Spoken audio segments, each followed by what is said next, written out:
Make sure you download the Woodward Sports app in the App Store and the Google Play Store today. Take Woodward Sports with you wherever you go and listen live on your phone or mobile device.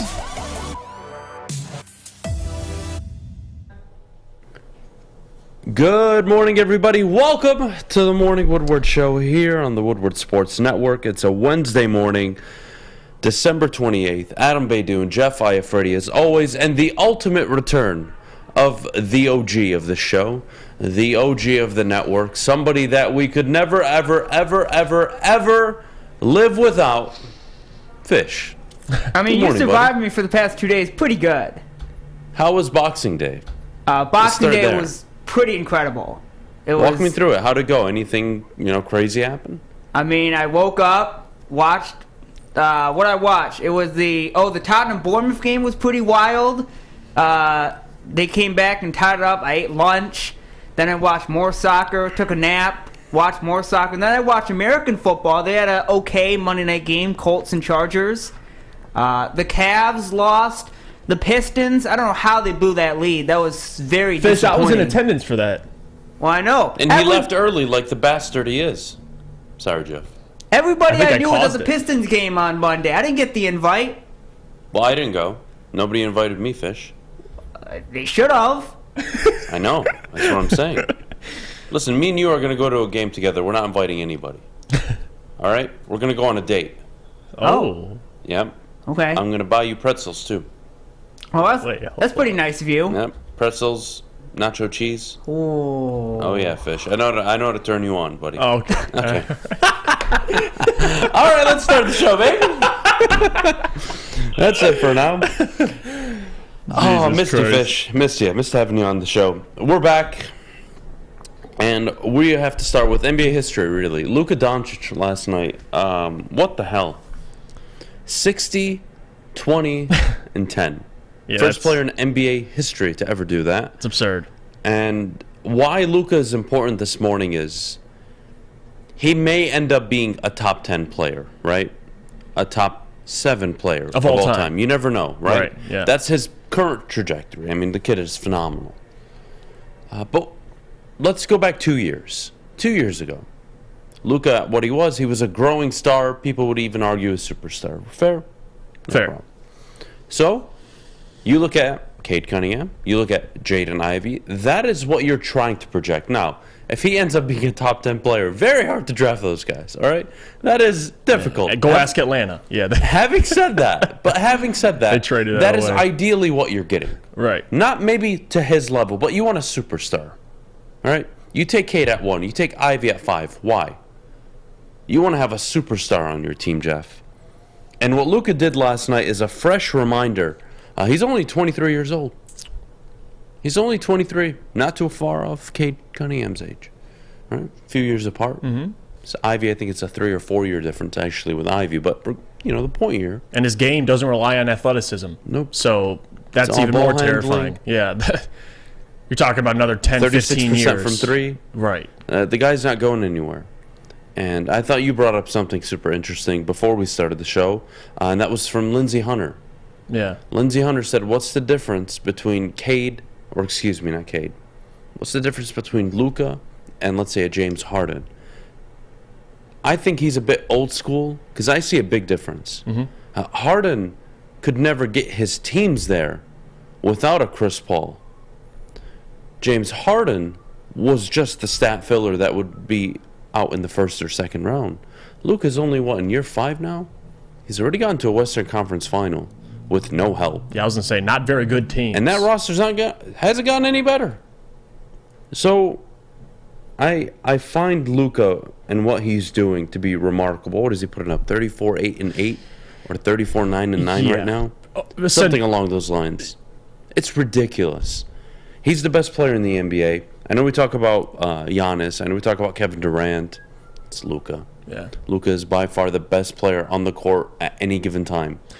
And that's what you're hoping you draft. Right. When you take an Ivy, when you take a Cade. And it's funny you brought up the Lindsey Hunter conversation because, it was. I was sitting in the back room. Lindsey Hunter was back there, and we were talking just basketball. And one thing that was brought up is he asked me, he's like, Jeff, what's the difference between Luka and James Harden? And I'm sitting there, well, I believe at Luka's age right now, he has a higher basketball IQ than what James Harden did at that specific age. It took James a couple years to really develop into the James Harden we know. Luka came out right from the jump and was great.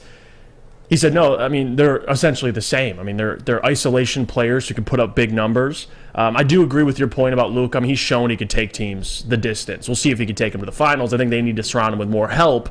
But it's funny and ironic that he brings up that point, Lindsey Hunter does, and then a couple weeks later, he becomes the second 60-point triple-double alongside James Harden. It's ironic because both of them, and what they have in common is they can get to the line. They can draw fouls. I mean, Luka last night, 16 of 22 from the line, and then James Harden, when he had a 60-point triple-double, he was 17 of 18 from the line. So they do very similar things, but I think Luka obviously will be the much better player, and he's incredible. I mean, it's really pick your flavor, Giannis or Luka. Those are the two best players. Jason Tatum, I believe, is kind of raising into that conversation, but Luka you can make a case he's going to go down as an all-time great. And that's the thing. It's like I don't want to throw that onto Ivy or Cade, right? But can we just go back maybe 2 years ago, before? I mean, Dončić has been so great for so long now, and he's only in his 5th year. But the point is, when you draft a guy, and we talk about potential and what they can become, that's what it ends up being. Right. A Tatum, right? Even Devin Booker to an extent, even though I don't think he's at their level. Luka. I mean, that's why you're taking these guys. You're taking them with the idea that they will be superstars. And how do you win in this league? Superstar players. That's it. There's no way around it. There's no and ifs or buts. If you don't have superstar players, you got nothing. Yeah. And reality check for Troy Weaver and Dwayne Casey, this pouring the cement is only as good as your best players. And I want to bring up a point, too. You talk about, superstars, the most important thing in the NBA is getting good players, obviously. If you look at the Celtics, they get rid of Ime Udoka. They bring in Mazzulla, which he's done an incredible job this year. But they kept the same core at him. And guess what? They're first in the East, 25-10. Like, they didn't miss a beat, even without Ime Udoka. We'll see how, his presence not being there affects them come postseason time. But that makes your point. This is a superstar-driven league. Yes, coaching matters, but if you don't have the talent, it ain't going to work out. And Joe Mazzulla is a perfect example out for the Celtics, youngest coach in the NBA, but they stand number one in the Eastern Conference with Tatum and Jaylen Brown, two guys that are superstars. Well, look, again, I know it's easy to sit here and throw the label out that he's just James Harden. He's just a stat getter. I think they're similar, but not the same player. They have similar qualities. They're totally different. The qualities are what? That they can fill up the box score? Sure, but who does it more effectively? That's the question. Now, again, Harden in his peak, one of the best offensive scorers in the NBA. He was unbelievable. But, again, Luka's bringing a different dimension that we've never seen before. I know we've seen something similar, maybe if you want to give it to Westbrook and Harden, but not at his level. No. Not with his basketball IQ. Running down the court 100 miles an hour like Russell Westbrook, cutting into the lane, and then dishing out. That's not winning basketball, especially in the playoffs. Luka got to a Western Conference final for a reason. His numbers are actually translated into wins. Right. There's a big difference. And it's funny because at the pace he plays, like they say playoff basketball, everything slows down. Well, Luka's already moving at a snail's pace, so he's perfectly adjusted come playoff time. He's incredible. He can get to his spots no matter who's guarding him, and I think that's what makes him so dangerous. I mean, he's never averaged under 20 points in his career. He's been in the league for 5 seasons, and right now, I know this is irrelevant because it's Dallas, but he just passed Dirk Nowitzki, or he tied his total of 50-point games. Dirk had 2, now Luka has 2, and he already passed Dirk with 21 career 40-point games. So this is who we're dealing with now. I mean, Luka's transcendent. He's incredible, and he's going to get paid a lot of money, a lot. As he should. You think he stays? I would think so. I think it's different for European guys. I don't think they look at big market. I think they have class. Yeah, well, I mean, if you want to put it, I know Fisher would like that. I don't see Luka leaving. I just don't. I think he unless they completely fail him and he has no choice. But They're gonna try to build around Luka. They just got to do it. They got to get some talent around him. But I don't think he leaves. Something tells me he'll be a Maverick for his career. Well, just take a good glimpse of him. I'm not saying, again, he could end up being a top 10 player. I mean, he's that good. Absolutely, yeah. But let's go back to all those years ago. When you draft these guys at that pick, top 3, top 5, that's what you want them to be. Now, are you always going to hit? Probably not. No, it's the NBA. It's very difficult. There's only maybe 2 or 3 that come out every single year if you're lucky. Having said that, Cade, Ivy, moving forward, I haven't lost hope or faith or confidence in that dynamic duo. But boy, Duran's coming along. Right. I'm not sure where Sadiq Bey fits in the future. Bogdanovich doesn't have a long-term future here. Killian Hayes, how does his evolution continue with Cade eventually coming back next year? I have a lot of questions with this team. And, before the season started, we said they would be 4 years away from competing. I think you have to add an additional year with Cade being out, no? Or yeah, I think four. I would say competing for maybe a deep playoff run. I think next year you should be competing for a play-in, and then following that, we'll see how the team develops or how players get better. But they're going to have plenty of assets this summer. I mean, they're going to have tons of cap room, tons of money to go out and spend, and they have draft capital. So the whole idea, and yes, it is important. I mean, it takes players years to get into their prime. Some players, and not everyone could be Luka Dončić. I mean, look at Jason Tatum. Look at how his career progressed. It took him to about year 3 or 4 to become not even the Jason Tatum we see today, but a better version of the one that came out of the draft. So I would say about 3 years would be fair, 3 to 4 years before you can realistically have those expectations. But we'll see what the roster looks like by then. You never know. Troy could go out and make a move with the young assets they have, and you could speed that up a little bit. But we'll see. All right. We'll see. Fair enough. Well, look, we got a great show planned today. Can we have an honest conversation about Dan Campbell? That's going to be coming up actually at 8:15, 8:30.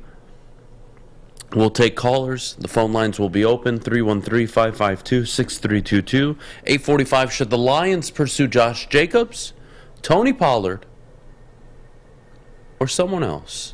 That's someone else I'll give you, Jeff, at 8:45. Top of the hour.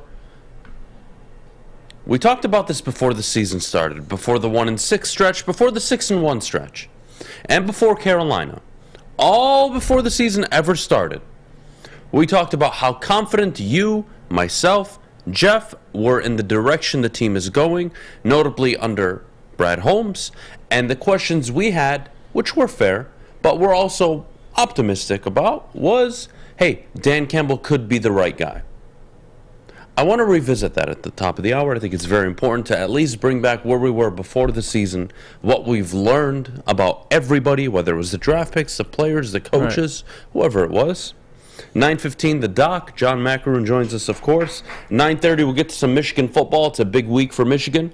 TCU coming up this weekend, so big game. We got a lot of action, but before we go, can I read this stat real quick before break? Because I just found the stat. It makes Pistons fans, it should make them feel a little better. Okay. NBA teams were 0 in 13,884 in the last 20 seasons when trailing by at least 9 with 35 or fewer seconds. Luka and the Mavs pulled it off, so now it's 1 in 13,000. All right, so there you go. The Knicks.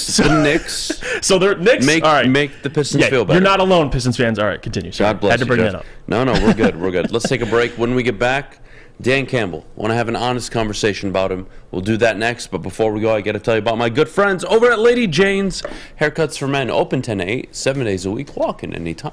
No appointment necessary. Their awesome stylists will take care of you like they take care of me as always. So what are you waiting for? 7 days a week. No appointment necessary. Lady Jane's. It's wicked awesome. The sports marketing agency would not be who we are without great community partners like Higuera Health and Carol Zaniga. It's an awesome opportunity to partner with your organization. Higuera Health is a comprehensive behavioral health organization. We serve children through older adults with mental health, substance use, and developmental disabilities across Western Wayne counties, and really excited to now be in downriver communities as well. Give us a call at 734-458-4601. You don't have to go to the beach, man. You don't have to get your butt crack full of sand. You just need a little chili peppers, man, to get that glowing beach chili peppers tan. Woo! With 26 locations in the Metro Detroit area and more coming, Chili Peppers Tanning is where you'll find the cleanest salons in the D. Join the Pepper Club for the best deals on unlimited tanning. Head to chilipepperstanning.com. You just need a little chili peppers, man. Woodward Avenue, the first paved road in America. Woodward Sports, the first sports network born in Detroit and made for Detroit. Tell you about my good friend Michael Phillips. There has never been a time where it's been more chaotic in the market. Things are unstable. And if you're looking to refinance, buy, or sell your home, there's nobody better for the job than Michael Phillips. Give him a call, 313-403-0011. That's 313-403-0011. We are back here on the Morning Woodward Show live, woodwardsports.com. Adham, Beydoun, Jeff Iafrate as always. Jeff, before the season started, hell, we got to go back. We'll go back to Arizona last year in Detroit. After that game, we sat up here and I said, hey, Jeff, you know, I've been very harsh this year. This would be 2020. Yep. Or and 2021. I apologize. Thank you. I was very harsh in the year of 2021. I felt rightfully so, but after that Arizona game, I said, hey, that's a formula for success long term. I'm at least willing to see how it plays out. Fair? Fair. We go into the offseason. They make some moves, some drafts, limited free agent moves. But, you know, you liked some of them and you saw the progress. And, of course, Hard Knocks does help everything, right? It gets everybody excited. I don't see a problem with that. But regardless, we went into the season, Jeff, saying how confident we were in the direction at least. Even if it wasn't immediate success. You felt good about the young core of guys you had. You felt good about Brad Holmes and the work he was doing. And even to Dan Campbell's credit, to an extent, he was building something. You didn't know what it was, but you knew he was building something. Culturally, off the field, and could it translate on the field? And I truly believe everybody felt very confident in Dan going into the year. And you expected improvement. 6, 7, some of you 8, some of you 9 wins. And then I sat up here and I told you, Jeff, if he's a very good coach, he'll be able to squeeze 9, 10 wins out of this team. They're talented enough. Are they contenders? No, they're not. But in an NFC that is so weak, where teams that were expected to be fighting for Bryce Young and Will Anderson, like the Giants, like the Seahawks, even the Commanders to an extent, they're in the playoffs. So, you know, take the season for what it is at the moment. But I do think Dan has shown flashes of really bad and flashes of really good. Mm-hmm. And it always goes back to the question we had, what is it, 6-1? Is it 1-6? I think we both agreed it's somewhere in between that. But I think the reality on Dan Campbell right now is I'm not sure what I should feel about him because I still just don't know. Is that fair? It's fair. And I know the bad things about him. I know the qualities he has that are good about him. I know the mistakes he's capable of making. And I know the good he's capable of doing. Now, I truly believe this is just a matter of time. Time will only tell with Dan Campbell.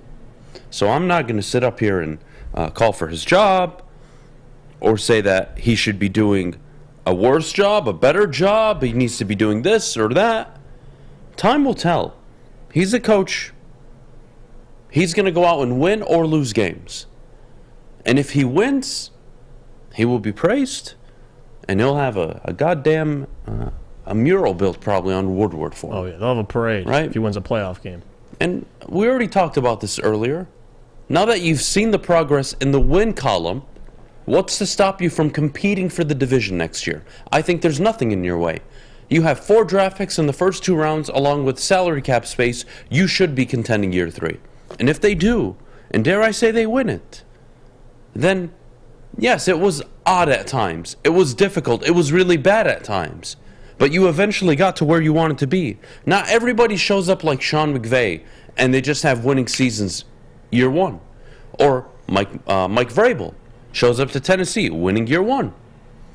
Bill O'Brien, I can't believe I'm even bringing this guy's name up, took over a 2-14 team. They were 9-7 the next year. Odd, right?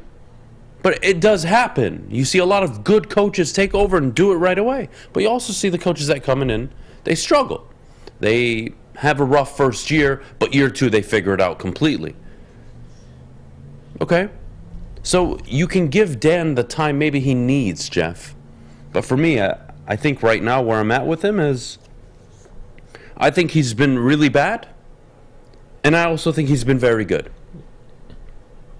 And I don't have an answer on which one is more truth, which one is more of a reality.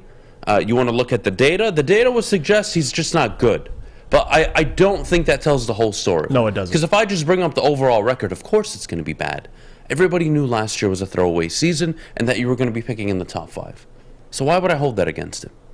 Now, 7 games into the year, you're 0-10-1, I believe, on the road. 1-possession games. Oh, and 1-possession. 0-11-1 on the road. There was a lot of what the F stats. But now he's erased that, and they've won 3 of their last 4 road games, and he's now winning against teams with winning records, right? So he's doing things correctly. Where do I really want to hold 13 losses in year 1 against a coach's resume who this year, if I just factor this year alone, he's 7-8. Solid season in year 2, considering this is really his first year with a good roster, because I do think it's a good roster. So I'm not ready to throw him under the bus as frustrated as I was with him early on in the year. Yeah. I think he's earned that. That's not anything I've given. I think he's earned it. And that's where I'm at with Dan right now. Yeah, all I asked last year, and we talked about this, because we always brought up Jim Schwartz and the 3-year plan for Jim Schwartz. And obviously following that, it's different. But the first 3 years, you go from 2 wins to 6 wins to 10 wins. We wanted improvement in Dan's second year. And although the context of the season, you're 1-6 to start, we're doing these shows on Mondays, talking about really Dan's job, just the team in general. We know how young this roster was. And again, they weren't healthy at the beginning of the season. So we knew what was at stake. We knew how bad the defense was. You had conversations about AG and so on and so forth. But the big picture, they're now 7-8. You go on a run, you win 6 of 7. Yes, you have an ugly loss to Carolina, but at the same time, instead of dissecting that one loss, the bigger picture, the fact that you're 7-8 in your second season, that's all I asked for. I said they would be 8-9, and they have an opportunity, given if they lose one of the next 2, which I think they'll win both, they'll be 8-9.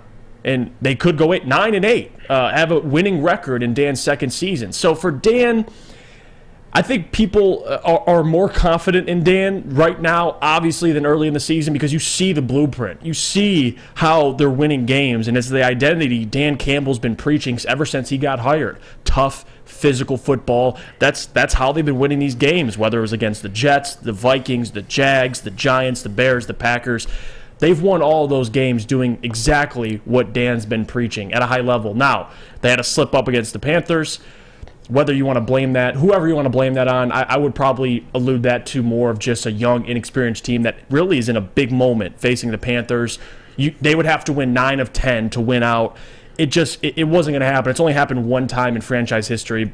Shout out to Ryan Ermanni for bringing that up yesterday. So it was a tough ask, but they still have an opportunity to win the next 2 and still go, 8-2 over the last 10 games. And after seeing the stretch they've been on so far, I have the most confidence I've had in Dan since he started. Now, moving forward, the big thing I'm looking for is 2 things. One, how he responds this week against Chicago, because I'm curious to see a week weeks coming off of weeks where the team has looked so good. They have a stinker like that against Carolina. I want to see the approach. I want to see Dan Campbell, how he approaches this week with the team and how they respond, especially for a young team against Chicago. The second thing is next season. The big thing for me, Adam, and this is why I'm still on the fence, I think I'm more positive and more backing Dan Campbell than not, but next season, how they start is important to me. because you can't come out 1-6. No, you cannot. You absolutely cannot, especially because you're linked directly with Brad Holmes, and we know Brad Holmes and his ability to identify talent. It's not going to end. He's going to keep finding players. He's going to keep finding talent, especially with the assets they have coming up and the money available. So this isn't on Brad Holmes. You're looking at this coaching staff. How do you start next season? You're going to have a quarterback in Jared Goff who we've talked about can win divisions, can win playoff games. There is no excuse. You're not the Jets. You're not the Panthers. Figuring out who your quarterback is. They have their quarterback. Build the roster. Next season, if they have to start above 500. I mean, like we talked about, next year should be the year you aim to win the division, the NFC North. Minnesota, although they'll still be good, I think the Lions will have a better roster as years progress. The Packers, who knows what's going on with the Packers next season, and then the Bears will still be in somewhat of a rebuild, so they're going to suck. Next year is the most important thing to me besides this week against the Bears. How do you start next season? Because if they come out and they start 5-1 next season, I think that confidence meter is only going to rise for Dan Campbell and people backing him. So as much as I have confidence in him, Adam, those are the two things I'm paying attention to, is how do you respond this week against the Bears, a team that you should beat, a team that you previously did beat, and how do you start next season? Especially when you add, like you said, 2 first-round picks, 2 second-round picks, you go out in free agency, Brad, you sign some veterans, especially defensively, and we'll see how he starts. But I have confidence in Dan Campbell right now. This is probably the most confident I've been in him since he started here in Detroit. And I don't blame you, and I don't blame people for that. Again, he's earned it. You know how? It's a number that kind of matters. It's called winning. Right. When you're 0-11-1 on the road, it's really hard to pitch patience. It's really hard to pitch and sell that it's going in the right direction. But you know what? When you string together along, they didn't even need to win 6 of 7. Had they won 4 of 7, 5 of 7, or 4 of 8, or even 5 of 8, you would sit there and say, all right, we would all agree they weren't 1-6 to start the year. If we're all honest with each other, they shot themselves in the foot. They couldn't play a lick of defense in some games. No. It was pretty embarrassing, and they were banged up. I think we all agree, in a 7-game window, that roster is not 1-6 worthy. They're not that bad. Now, did he help? He did not at all, those first 7 games. But he also learned, and he got better. And you saw them go on a run.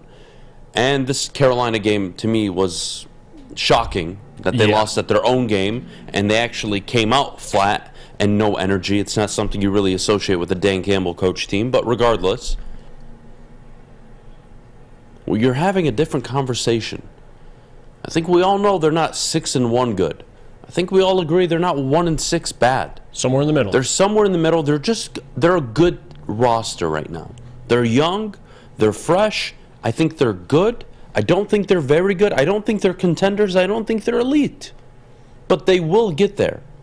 Brad Holmes is the architect behind all of this. I do believe this is the best GM you've ever had in Detroit.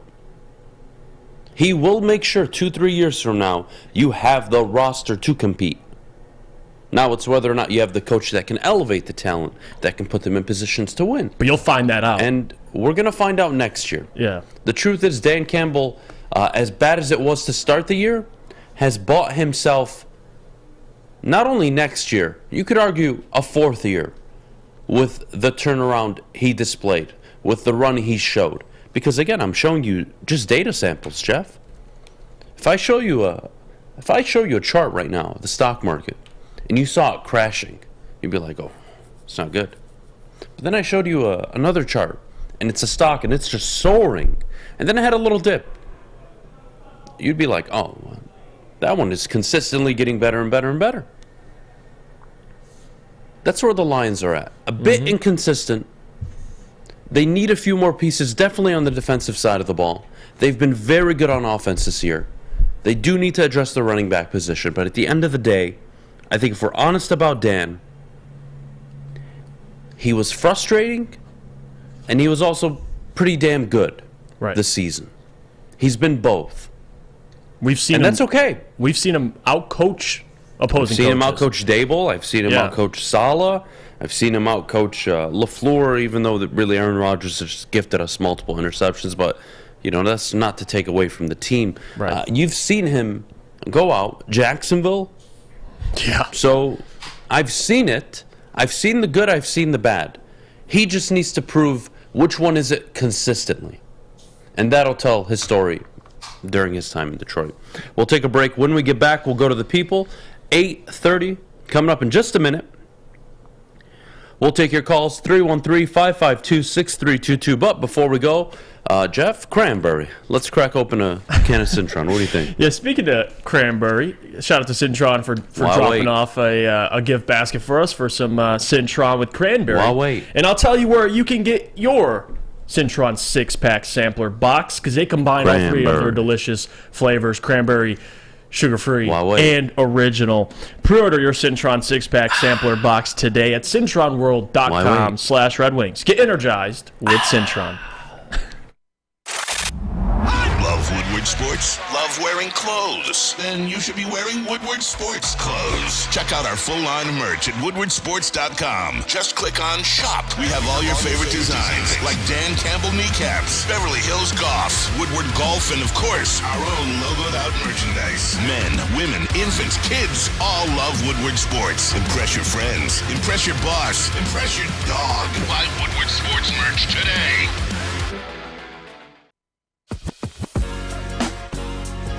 What's a winter wonderland if you can't shop, eat, and play? Lucky for you, you can do it all at the Downtown Detroit Markets, Cadillac Lodge, and the new winter version of the Monroe Street Midway, all located just across the street from Campus Martius Park. Find the fun at deckedoutdetroit.com.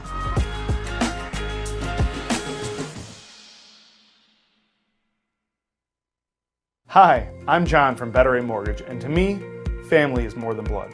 That's why I have the biggest family in Metro Detroit. If you're looking to buy a house or refinance and need a loan, come get treated better than family by me and our entire team here at Better Rate Mortgage. We pride ourselves on giving you better advice, better service, and a better loan experience. That's why we are Better Rate. If you're looking for a new mortgage, come get treated like family. Actually, better with Better Rate Mortgage. Visit us at mybetterrate.com or call at 248-480-4467 today. Can't get enough Woodward Sports content? Head over to woodwardsports.com right now for up-to-date sports articles and great entertainment news. We have the best writers, bloggers, and coverage all at your fingertips. Head to woodwardsports.com right now to experience all Woodward Sports has to offer. At Alta, uptime matters. Alta Equipment has everything you need to get the job done. If you have a big project coming up, Alta Rent has you covered. Call them today, 844-GO-TO-ALTA. That's 844-GO-TO-ALTA today. All right, we are back here on the Morning Woodward Show live, 8:33. A beautiful, beautiful Wednesday morning. The weather's getting better, huh? No? Anybody? It is. I was thinking about getting my car washed. Is the snow? It's going to be 60 this weekend. You guys are going to hate me for this. Oh, no. I never understood it. So somebody explain, because I really don't know. It's an honest Getting your car washed in the winter? Yes. Because apparently the winter time is the busiest time of the year for car washes. Yes. Somebody explain that to So, me. two things. Your car's snowy. Do you look at your car, it's dirty. The salt. The salt can mess with your car if you leave it on your car. Okay, thank you. From the roads. That's one part of it, but the other part is my car just looks. They wash the under of your car too. Yeah, you got to get the salt off. But the car just looks snowy, man. And I'm looking at these cars outside on Woodward, man. A lot of them are clean. They must have got them washed, so that's next on the plan. But that's why they do it. Okay, fair enough. Well, look, let's do this. Let's go to Terrell out in Florida, as always. We always love having Terrell on. Terrell, you're on the morning show. Your thoughts on Dan Campbell, and what'd you think of the conversation Jeff and I had leading up to this? Okay, well, first, I wanted to say that I think there should be 2 rules instituted on the show. Number 1, you guys got to take phone calls on Monday because you're killing me with that shit. I have Mondays off, and I can listen to the whole show, and you don't let us talk. It drives me crazy. Number 2, Adam, you have to bring the hookah in on Mondays where we lose, not when we win, because you need that motherfucker on Mondays when we lose, my boy. My man. Look, God damn. I know, but man, I'm trying to make it like a thing that we celebrate. I don't want to bring in the hookah and I'm all depressed and I'm pissed off. Yeah, you can use it to alleviate the stress a little bit. All right, you might be onto something here. Or a joint, either You way. hurt my feelings on Monday. I'm not even going to lie, because you and I are usually in lockstep with our thoughts about the team. Oh, God. But, man, Monday, you were killing me, bro. Like, this is why when I called in a couple weeks ago, I tried to tell everyone to temper your feelings about this whole situation, because all of this playoff stuff is just icing on the cake. You know what I'm saying? If everybody would have said, hey, we're going to win 8 or 9 games and there's going to be a 5 or 6 game improvement, are you good with that? Everybody's going to be like, yeah, we take a massive step in the right direction, right? But now that there's playoff talk, everybody wants to get in their feelings about this shit and same old Lions and blah, blah, blah. Look, y'all got to realize something. Hold on one sec. Hold on. This is going to happen with this team. Next year, when Brad Holmes adds 10 rookies to this team, guess what? We're going to be the youngest team in the league again. There's going to be games where we come out and shit the bed, and it's going to be completely unexplainable. It's because we're playing with a bunch of kids, bro. It's going to happen. There's going to be inconsistency sometimes. Yeah, look, one, I'll agree with you on this. I don't think it's same old Lions. I wasn't a fan of that Monday. Hell no. I thought that was a bit ridiculous going into the year. I hate that shit, bro. It's not that it's a cop-out or that it's easy to do. If you're fair and you're honest about the team, you know that they were going into the year. Let's just call it incomplete. And you knew going into the year that they were the third youngest team and that only Atlanta and Cleveland were younger going into the season. But at the same time, I don't think youth... It's not like the NBA, Terrell, where, if you have a young team, you just got to wait, like the Pistons, for example. In the NFL, you can be a Dallas, you can be a Jacksonville, you can be the Commanders, the Chiefs.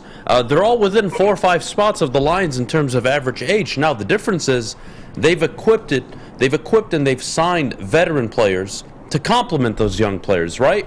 And to hold them accountable. Yep. So there's a balance to it. So I think you hit. That'll be next year for us. Exactly. That'll be next year. Now you're on the money. I'm not worried about last year. Exactly. What you guys were saying earlier was on point. I'm not worried about last year at all. That was like the garbage men coming up to clean up a disaster site or something. You know what I'm saying? I can't hold that against them. But, Terrell, can I bring this up? Do you think it's fair, and I'm just playing devil's advocate here, for fans, because I do believe in the statement, with new information, you're allowed to change your opinion. And when the Lions win 6 of 7, they look like one of the better teams, if not, the third best team, you could argue, in the NFC over that stretch.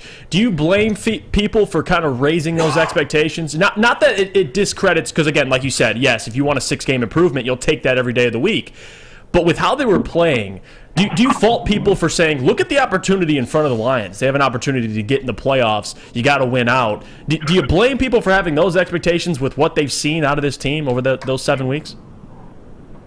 Honestly, Jeff, that's a difficult question because it's yes and no. I understand that everybody's thirsty. I'm 44 years old. I've been watching this shit since the 80s. I get it. Trust me. I know. Right.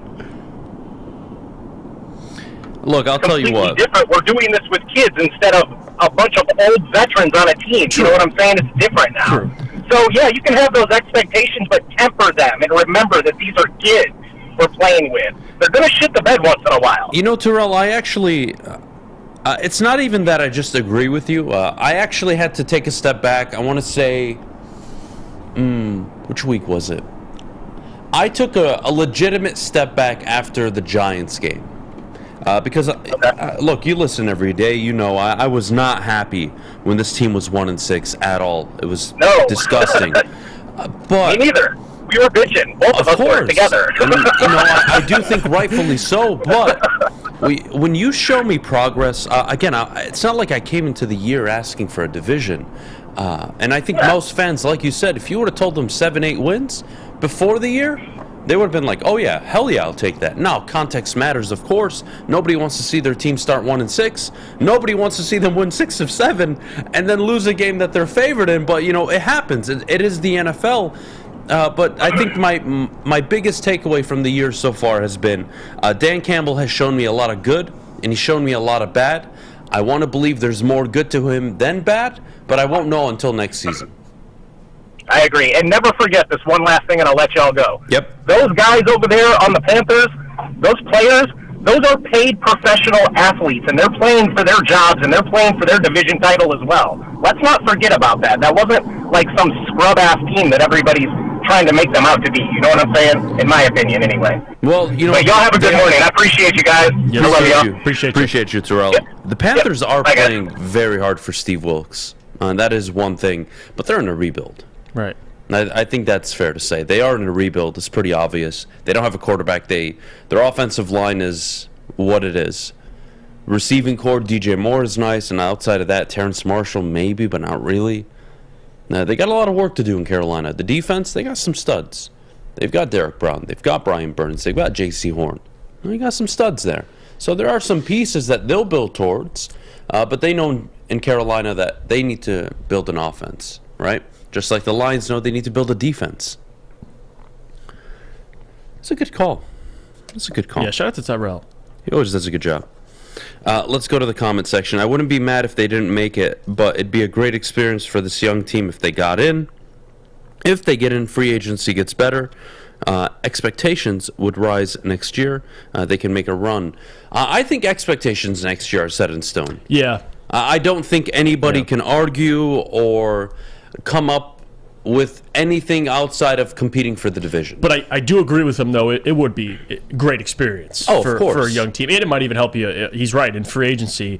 But I'm with you. I don't think it changes if they get in the playoffs or not. Next year is simple. You better finish within a game and a half of the division. Contend for the division. Unless Minnesota or Green Bay or Chicago win 14 games, then I'll be like, all right, so what are you going to do? And you win 12, 11. Yeah, like what am I supposed to do? Exactly. Or 11 and you finish 3 games back. You know, I don't want to hold it just to the game and a half back. You know, things happen. But I don't expect that to happen next year. I expect the North to be won by an 11-win team.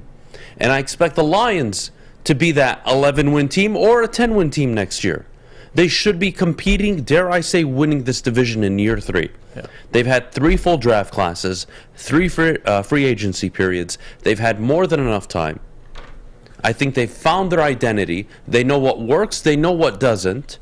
There is no excuse next year, not this year, next year, to show me a 5-game run where you're 0-4, 1-5, 1-4, or vice versa where you're just 5-0, you're 6-0. It's like, holy shit, what the hell?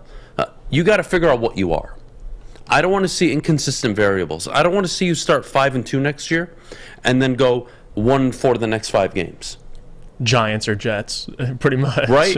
this year. But again, you know, I know a lot of you in the chat are saying, you know, I would never want my team to overachieve like the Giants have under Brian Daboll. It's an unfair reflection of where they're at and in a rebuild. I'm like, you know what, guys? Honestly, if that's your take this morning, God help you. Yeah. Because if I'm a Giants fan, I know that Brian Daboll can win with Daniel Jones. I know. And no wide receivers. I know. Or I'm already feeling good about the hire. Or Saleh with 3 different quarterbacks. He's winning games, and his defense is top 5 in the NFL. Hey, check the box. Robert Saleh can coach. Yeah. Now it's, can they build an offense? Can he get the quarterback right? And you know what? You know I love Robert Saleh. Hits home for me. Not many coaches overcome drafting a quarterback top 5 and surviving it, and he doesn't work out. I don't know how they're going to move on from Zach Wilson. It doesn't cost as much as it used to move off of a first-round pick quarterback, especially that early on. But Jimmy Garoppolo, whoever it may be, Robert Saleh's window is next year to get into the playoffs. And if he doesn't, I think there's going to be a lot of questions being asked, and I think rightfully so, because he's built that defense to what it is. But you can't be a one-trick pony, man. Right. Just like Dan Campbell. The offense is there. Anybody complaining about the offense? I don't think so. But hey, you need a complete team to win games consistently in the NFL. That's what these teams are building. Let's take a break. When we get back, should the Detroit Lions pursue Tony Pollard, Josh Jacobs, or a certain running back I'm not sure you're going to buy into? Young running back. Exciting. Explosive. Interesting name. Names I always find interesting. Should you draft him instead of signing Jacobs or Pollard? We'll get to that in a little bit, but before we go, Jeff, the best defense on and off the field in Guardian Alarm. Well, guys, it's Guardian Alarm, and Guardian Alarm can give you peace of mind while you're inside staying out of the cold. Just give them a call at 1-800-STAY-OUT today, and you can rest easy knowing you have 24/7 protection. That's 1-800-STAY-OUT. Let them know your friends at Woodward Sports sent you. Stay out. Bye. Introducing the Planet Fitness Guide to getting that post-workout glow. Step 1. What's your why? More epic energy? Better sleep? Blow off steam? Step 2. Join Planet Fitness for just $10 a month and get moving in our clean and spacious clubs. Step 3. Bask in that post-workout glow. Join Planet Fitness today for just $10 a month. Join today at any of the 50-plus Detroit area locations. It's a great day to get some Centron in your life. Okay. There it is. Centron, here we go. Gotta grab the cranberry. Oh wait, it's 2 for $4. Gotta double up with the classic as well. Centron World, baby. Centron, available at select Krogers, and if you wanna know how, go to @CentronWorld.com. You get dope like me. You know what? Why wait?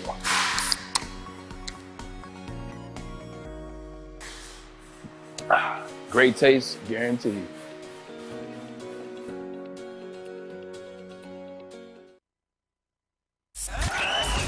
We are the network for Detroit by Detroiters. Welcome to the Woodward Sports Network.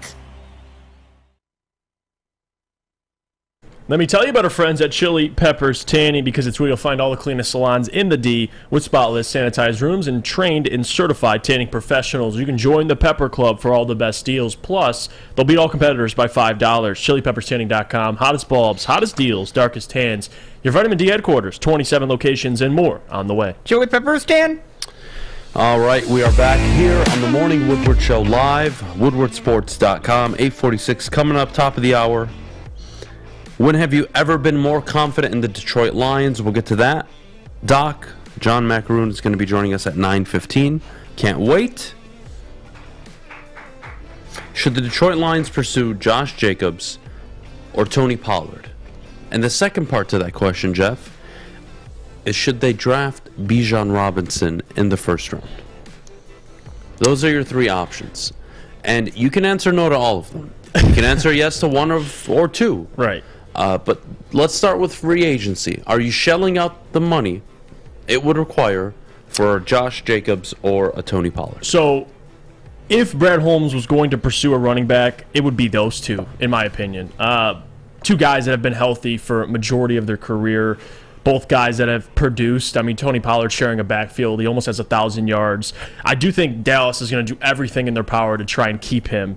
And for Josh Jacobs, that's the big one for me, because I can see a team overpaying for Josh Jacobs. I mean, he's probably going to demand, if we look at expected market value, this is per Spotrac, he's expected to get around 4 years, about $50 million. We'll see what a team pays for him.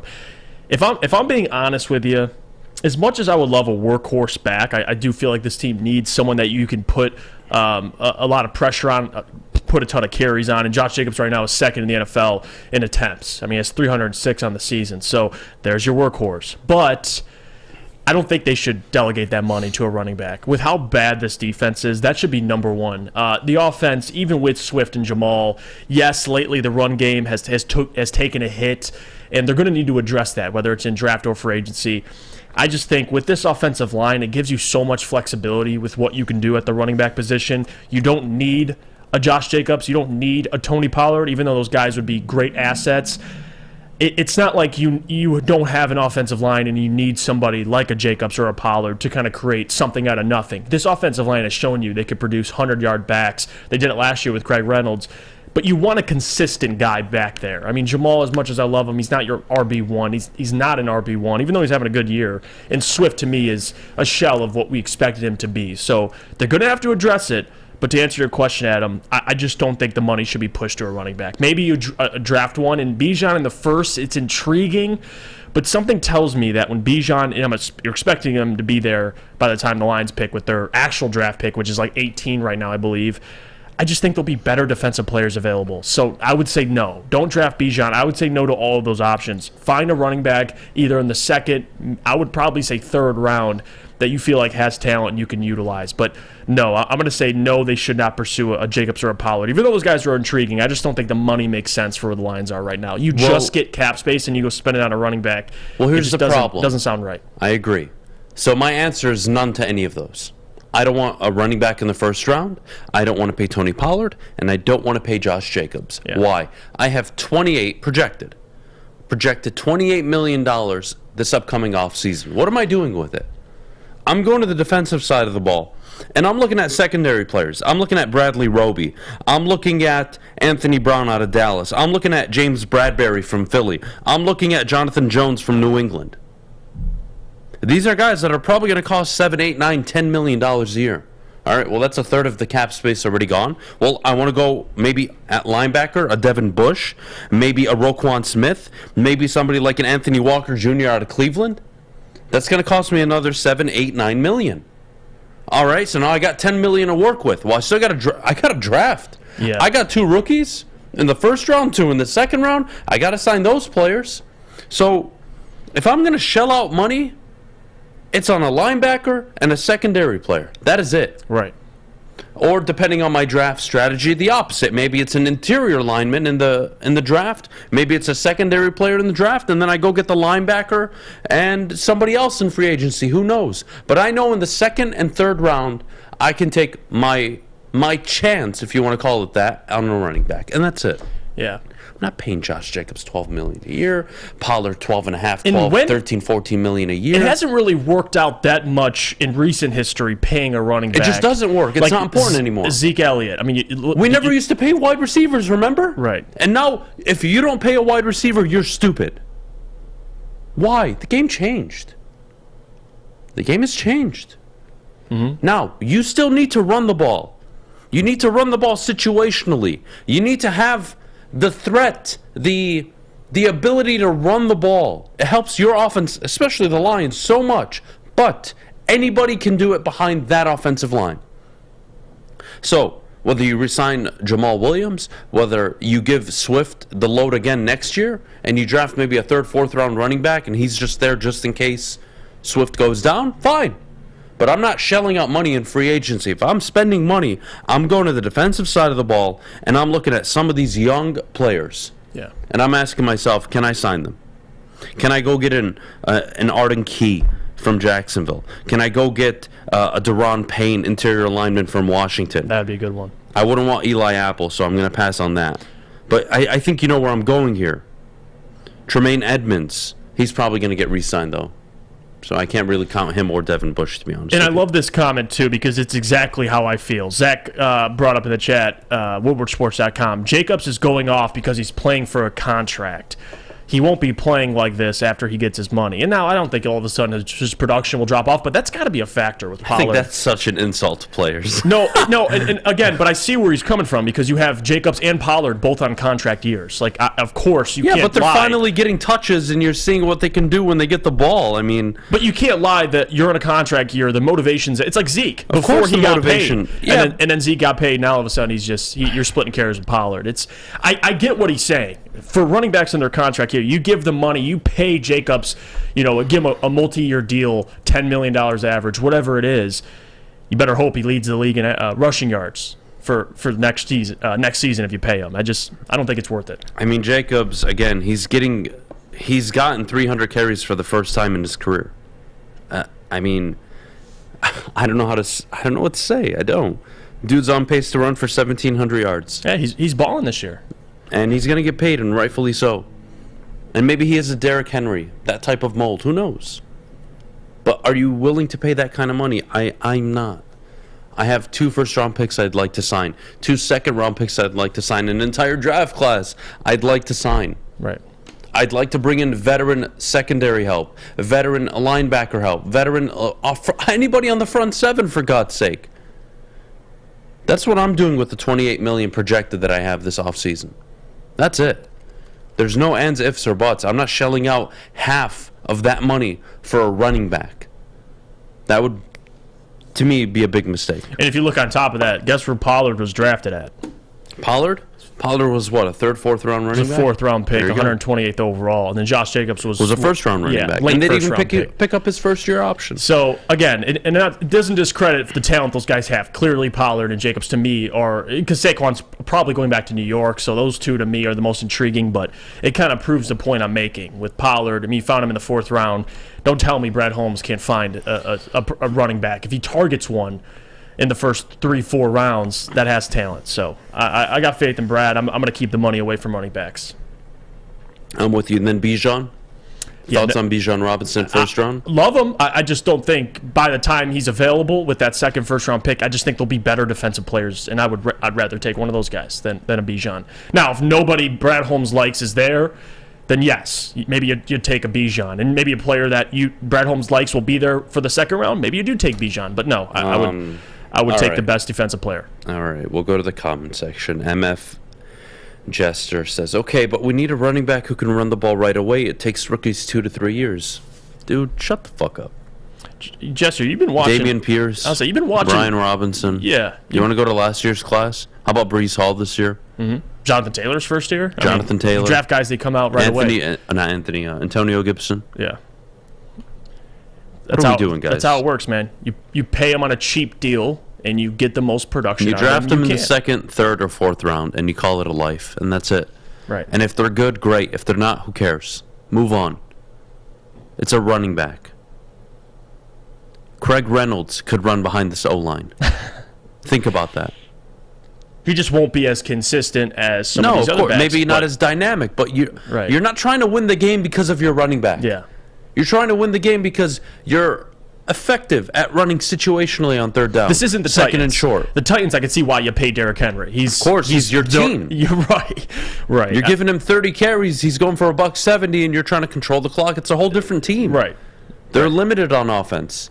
Their defense is banged up. Of course they're playing like that. No problem. That's not the Lions. And I love this comment. Anthony Hurley, WoodwardSports.com. Pacheco went in the 6th round. Looking pretty good for the Chiefs, don't he? And they just took Clyde Edwards-Helaire only, 2 seasons ago in the 1st round. So, again, the moral of the story is you can find production from running backs late in the draft. Here. Let's answer this question. Name me the top 5 rookie running backs this year. Okay, dipshit.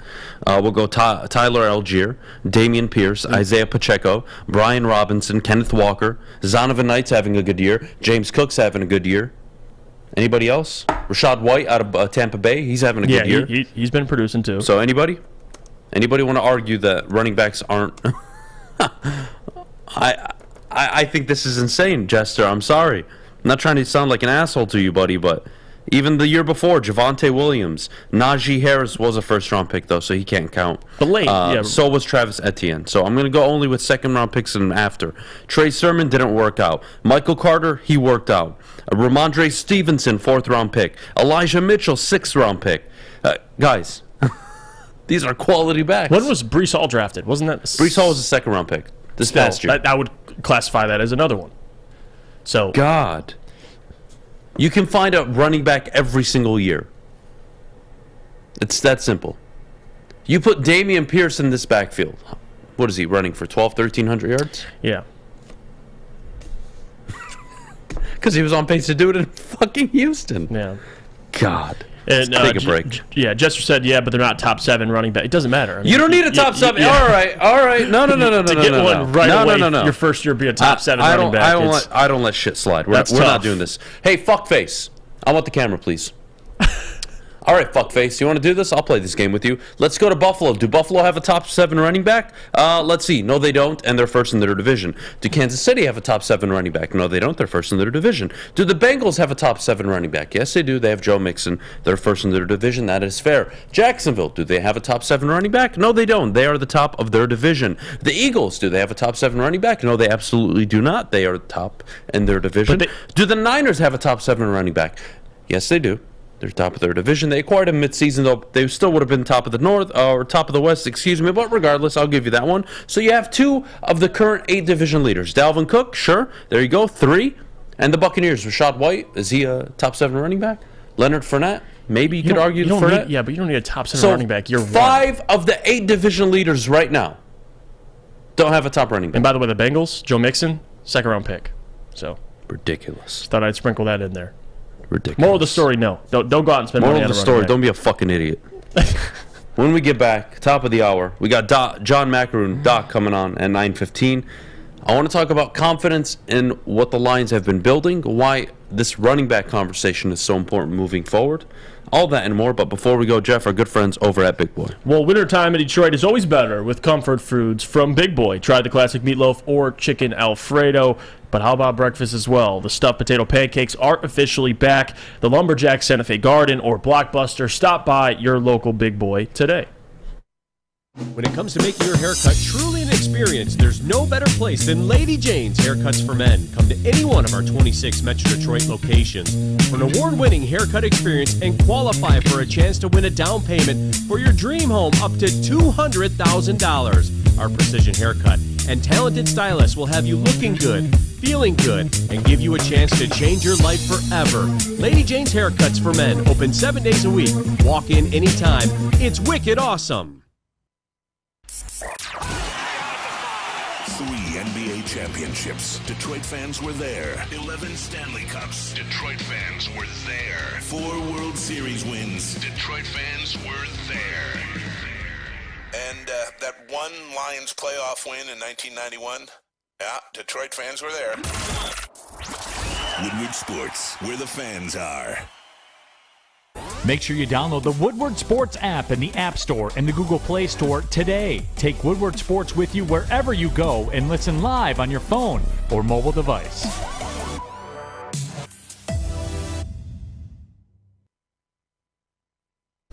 All right, let me tell you about the Monroe Street Midway. They have an Arctic Blast with a slide that runs a tube down to 20 feet. It's 20 foot, excuse me. They have an 80-foot long slide as well, and it's all brought to you by Come Play Detroit. It's free. All you have to do is be taller than 42 inches, and you'll be cleared to go on the ride and the slide.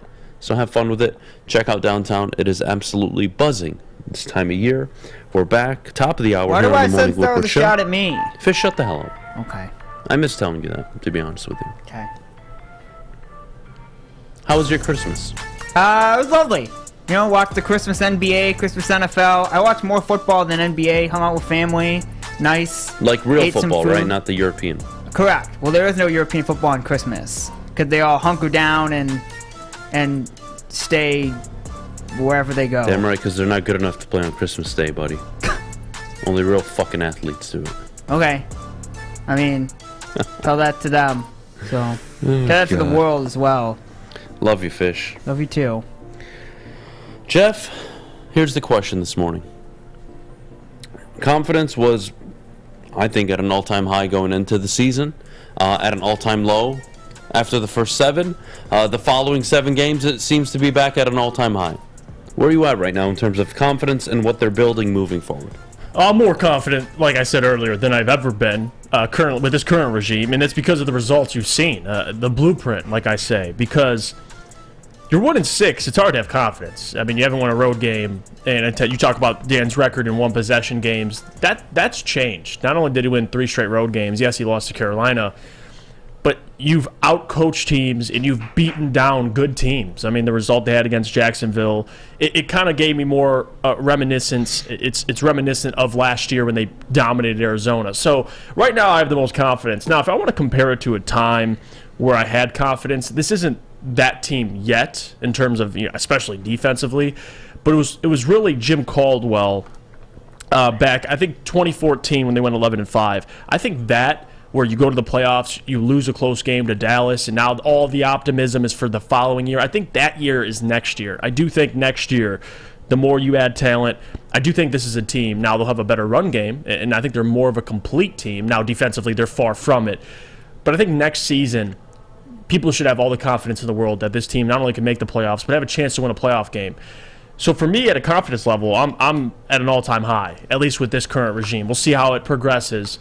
But they haven't given me anything not to be confident about. I mean, the result on Saturday is, as much as people want to bring up same old Lions, I completely disagree. I think that game shows that this team isn't ready yet with the youth they have. And again, to lose like that is inexcusable. It should have never happened.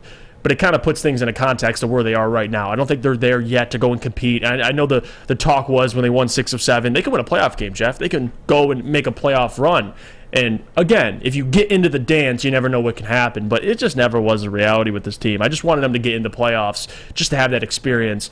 But in terms of confidence, this is my all-time high confidence. I mean, I've had this as a Lions fan. I mean, even with the Matt Patricia regime, there was never confidence, at least for me. With Jim Caldwell, there was, but the following season, there was that disappointment. You go 7-9, 9-7, you make the playoffs, you get dominated by Seattle, and then the next season, 9-7. It was hard to kind of have that confidence, but there was a lot of confidence at the beginning of that regime, and I do think right now Lions fans are trending towards that confidence level, and I think next year, the confidence is going to be at an all-time high. I really do. With the GM you currently have, talent's going to be there. And at least from a coaching perspective, you like what they have. I think as a coaching staff, you look at Ben Johnson, everyone loves what they've seen out of him. Yes, there's things you can critique, but for the most part, everybody loves Ben Johnson. Aaron Glenn, as much as there's been low points, I like Aaron Glenn. I think you got to give him more talent. I'm not going to say that was all on Aaron Glenn, what happened last week. Moving forward, Adam, Lions fans should have all the confidence. I mean, next year the expectation should be to go and win the division. It should be. So if you're having that expectation to go and win your division next year, then yes, the confidence is at an all-time high. It just depends. Now, results matter, because if next year you start out 1-3, 1-4, 2-5, that confidence level is going to go down a little bit. But right now, I think it's the highest it's ever been with this current regime with how they produced. And I would compare it to probably similar to when Jim Caldwell was here for his first couple seasons. We'll just see how Jim Caldwell followed that up is when it started hurting the confidence level. When you go 9-7, 9-7, 9-7, or 7-9, excuse me, before that, it hurts it. But we'll see. I think next season's a legitimate opportunity for the Lions to win double-digit games, and I think they could do it. I am going to agree with you. I think where my head's at, more so than ever, is I'm trying to envision a roster that can go toe-to-toe on the road in Philly, on the road in San Francisco, right? I'm looking at the big dogs, the teams that are going to be here for the next 2, 3, 4, 5 years, maybe even, and who's going to be around. How do you compete with them? How do you beat them on the road, even at home? Right. And that's where I turn my attention to Brad Holmes. Do I have confidence that he's going to have an abundance of talent here in Detroit 2, 3, 4, 5 years from now? I do. He hasn't let me down yet, and hopefully never, in terms of acquiring talent. This whole second round thing is starting to become frustrating. I hate that it's even a thing. So hopefully this year he nails on the second round pick. That would be ideal. But reality is, Jeff, they've got something working. You mentioned this, 2 weeks ago or last week? 2 weeks ago. They're young. Right. They're not going anywhere. I think that's a very important point. They're not going anywhere. They're only going to get better. And hypothetically speaking here, if Dan Campbell was to be let go at the end of next year, okay, let's say they underperformed, it wasn't good enough, okay? Whatever coach is walking in, you could make the case should win the division his first year. And that's just a situation of fortune, right? You walk into a good situation, it's a young, improving roster, you can make some additions, you have a good GM, right? Stable at the quarterback position. Should be able to win that division, fair? Fair. And kind of where I'm getting at here is we have the expectation next year of you should compete at least for the division, but you're also taking into account you're probably going to bring on a few short-term deals. I would say maybe only 1, 2 at most in terms of long-term deals and free agency. And what you're going to end up seeing is this roster get younger, yes, but it's going to get better too. Because you're going to have Penei Sewell going into his third year and St. Brown going into his third year. And then it's guys like Hutchinson and Joseph and everybody from this past draft class going into their second year. And then you're going to have the rookie class from this upcoming year. And they're going to have free agents to add to it. It's only going to get better. The team is only going to improve overall. Now, you want to see the results improve? Yes. You want to see them compete for the division? Yes. That's a whole different conversation. But if you told me who are the 3, 4 teams in the NFC right now that I see having the best roster over the next 2, 3 seasons, I'd go San Francisco, Philly,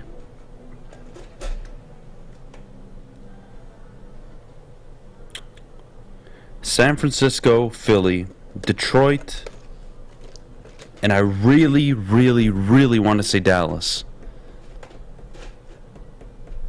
God. I'm going to say Minnesota, not Dallas. I'm going to say Minnesota, not Dallas. I think they have a lot of work to do in Minnesota. They have to rebuild while they're on top, something they are capable of doing.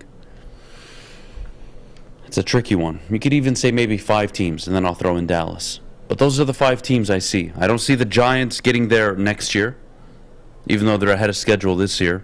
They still have a lot of decisions to make. They're still going to have to take a franchise quarterback. You could say the same about the Commanders. Arizona, I'm not sure what's going on there and what Kyler Murray's future looks like. The Rams are going into a total rebuild. Sean McVay will be retiring at the end of the year. Pete Carroll and the Seahawks.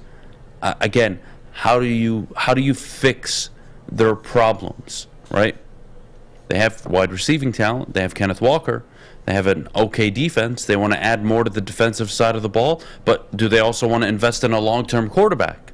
Or do they want to make Geno Smith the guy for the next few years? They have to answer those questions. Chicago, I think, is in a rebuild. They're going to be in a rut for the next 2-3 years. Same with the Green Bay. So Detroit should be one of the 5-6 best teams in the NFC for the next 2 to 3 years. And the hardest thing to project, too, because like I brought up last week and in the week prior, these guys aren't going anywhere. Because the difference is, and T-Foss did this the best on Big D Energy, 11-1 on Woodward Sports. He mentioned that in the past, when the Lions did this, they did it with older players. Now they're doing it with young players, guys that are young, that are getting better, that are here for the next 4+ years at least. And on top of that, it's hard to project, and I kind of made this point with the Pistons, it went backwards, but with the Lions, with as many young players as they have, the Kirby Josephs of the world, Malcolm Rodriguez, Josh Pascal, Aiden, so on and so forth, it's hard to project how much these guys are going to develop next year and the following year. Because, again, a lot of where the Lions are going depends on those guys. If Aiden comes out next year and has a monster second year, this defense could be much better. But it really depends on how those guys progress, because that's important. Jeff Okudah, so on and so forth. So, moving forward, you should have confidence with this team because, again, these guys aren't going nowhere. They're here. And you're still going to be able to add talent through the draft and through free agency. But the biggest thing I'm looking at next year is how do these guys get better? How much do they get better? Because a lot of that depends on where they're going to go. You're expecting a big second year out of Aiden and all the rest of the guys, J-Mo. So I think a lot of what the Lions are expected to do depends on those guys improving as well. So we'll see. 100%. Then you need leaders to show up on your team, right? Yeah, you need some of the guys offensively that are young and defensively to step up and be the communicators, be the vocal leaders on and off the field. But let's take a break. When we get back, John Maakaron joining us this morning. Can't wait to have a conversation with him. But before we do, Jeff, our good friends over at the Sports Marketing Agency. Well, the Sports Marketing Agency helps spread awareness about mental health and substance abuse. Their new podcast, This is the S Word, helps fight the stigma on seeking help. If you know somebody who is struggling, tell them it's okay to seek help. Head to thesportsma.com for more information. By now you know me, Christina Gennari, as the obvious choice in real estate. And you know my website, soldchristina.com. as your #1 resource for buying or selling your home. Myself, along with my amazing staff, pride ourselves on making your home buying and selling experience a relaxing and easy one. Come see why we are the obvious choice. Christina Gennari at soldchristina.com, the obvious choice in real estate. We don't like to brag that we are the toughest sports network in Detroit, but we do have a guy named Darren McCarty on our side. Lemieux and McCarty, who've had a good knockdown drag up. There they go, right on the whistle. They were talking to one another. Woodward Sports. All right, let me tell you about our good friends over at Custom Health Centers. They have helped Ryan Ermanni reshape his life and get on track to being healthier. He's down over 20 pounds since he started the program. Don't believe me? Go watch Ermanni and Edwards from 2 to 4, and you'll notice a significant weight difference. You see him here covering about 3.5 screens almost. Poor guy. Poor guy. We literally had to crop out his legs how big he was. But now we don't have to. It's actually a good thing. So, hey, it looks good. What are you waiting for? Call Dr. Jason and our good friends over at Custom Health Centers. Numbers on the screen. We are back here on the Morning Woodward Show. Live, woodwardsports.com. Let's get to the doc. John Maakaron joining us this morning. Doc, good morning. Merry Christmas. Happy holidays. How was your weekend? Of course, outside of the Lions game, we don't have to talk about that. How was your Christmas? Fabulous. Took a couple days to reflect. Very happy. I'm a very happy guy right now. All right, fair enough. Well, let's just get straight into it. Jeff and I were talking a bit earlier about Dan Campbell. Tried to have an honest conversation, Doc, because when they were 1-6, it was not looking good. There was no confidence. There was no data point you could point to that would suggest they would even turn it around. And then they did, and they went 6-1, and then they, of course, lost to Carolina this past Saturday. But where are you at with Dan Campbell, and is it fair to me, or excuse me, is it fair of me to say that I still don't know? He's shown me a lot of really good, and he's shown me a lot of really bad. And I hope it's not the bad, but he's shown me both. Which one is it, Doc? Yeah, I thank you guys for having me, and I think that it's a fair conversation and a question to have. And I'm not going to blow smoke up nobody's ass. Here's my honest opinion about Dan Campbell. He got better as a head coach. I think that once the season started and the team was 1-6, you really had significant questions regarding could this head coach develop talent? Could this head coach really galvanize a locker room? But then when the chips were down, the Lions were able to come back and perform at a high level, winning 3 games in a row twice. I think that is no small feat. But now you have to look at the next step in the evolution of Dan Campbell is when the lights are the brightest, when the pressure is the hottest, what happens? And unfortunately, against the Panthers, you had a strong opportunity to win the game and set forth your own destiny, your own path. And to have your team flat, have your team not come out and play at the highest level, lends to a question like, okay, can Dan Campbell, when the lights are the brightest, can he get his football team to take the next step? Because basically that was a playoff game on the road against a team that was hungry, playing for its head coach, and you fell flat on your ass. You didn't lose. You got dominated in a strategy where you knew going in your plan was to stop the run and to get bullied on both sides of the ball, offensive and defensive line. It's concerning. But moving forward, I think that if Brad Holmes gives Dan Campbell more talent, I'm confident that he can coach them to play at a nice, decent level for all of us to be happy and look at and talking about playoff wins. And Doc, I got to ask you too, expectations for next year. Me and Adam have had this discussion, and I want your thoughts on it because you see the progression this year. And although starting 1-6, winning 6 of 7, the result you saw on Saturday, it's been a very weird season. But we can all agree there's been improvement. What are your expectations for next season? Because in my opinion, it's to contend for the division. That's number one. Because with Brad, you're not going to question his ability to add talent. But for Dan, I think it's integral next year. You can't start 1-6. You got to start above 500. Where are you at for next season? What are your expectations for the Lions? Yeah, Jeff, it's real interesting when you ask a guy like me expectations, because you come in and you set really soft-ass expectations. Contend for the division. Why are you being so soft? I don't understand why the expectation wouldn't be with that offensive line, with top draft picks across the board. Your goal should be win the damn division. My goal for the Lions in 2023, playoffs or bust. Contend for the division. What are we waiting for here? I think that this is, guys, the NFL is a win-now league. Preaching patience is ridiculous at the highest levels.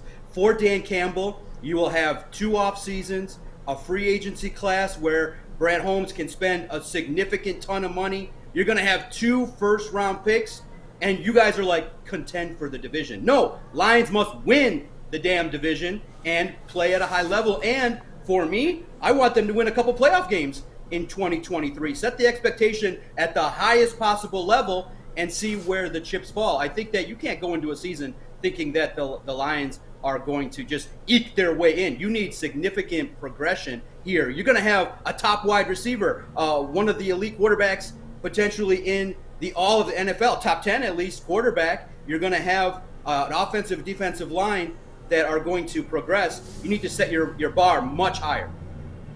Yeah, you know what? Honestly, Doc, as much as I want to agree, I think one of the problems I have is to me, contending for the division means at minimum you're a wild card team, right? That's worst case scenario. And if they do lose out to the division next year, let's say the Vikings are 12-5, Lions finish 11-6, and they miss out by a game or half a game, whatever it may be.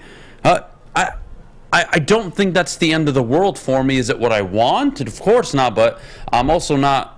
I'm not going to just set myself up for complete failure next year. I do think they should be better. I agree with you. Year 3 is more than enough time to win a division. It's the cycle of the NFL. Teams on average win the division every 3 years. So it's right in line with that data point. The biggest thing for me, Doc, is what they do in the offseason. Who do you draft? How do you address the defense? And that's going to take me to a player I don't think we've had an honest conversation about really all year. Jeff Okudah. What does his future look like? This is a guy who next year will be in year 4. Next year, you're going to have to make the decision. Do you pick up a 5th-year option?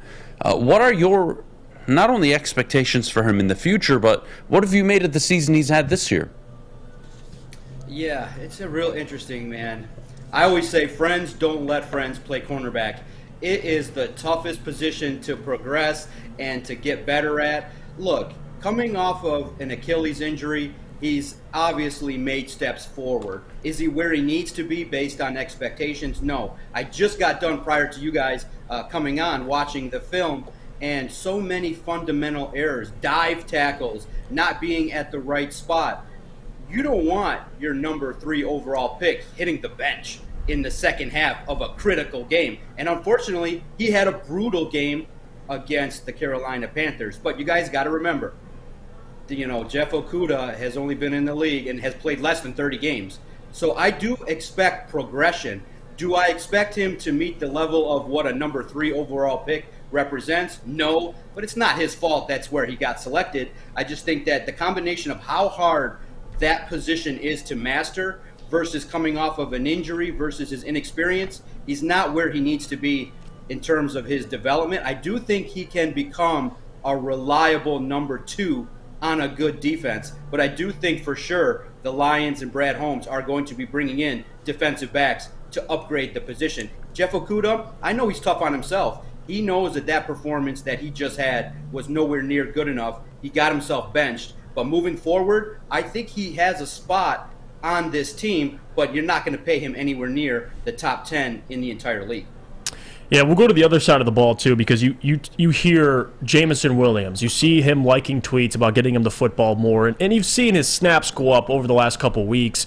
Made a big play against Minnesota, and you kind of saw the flash of what he could be. Last week, Jared talked about the field feeling like cement. You don't really know why J-Mo wasn't as involved, but what are your thoughts on just kind of the storyline with J-Mo and kind of how they'll utilize him moving forward? Yeah, no, for sure, Jameson Williams needs more than 1 target and 11 snaps.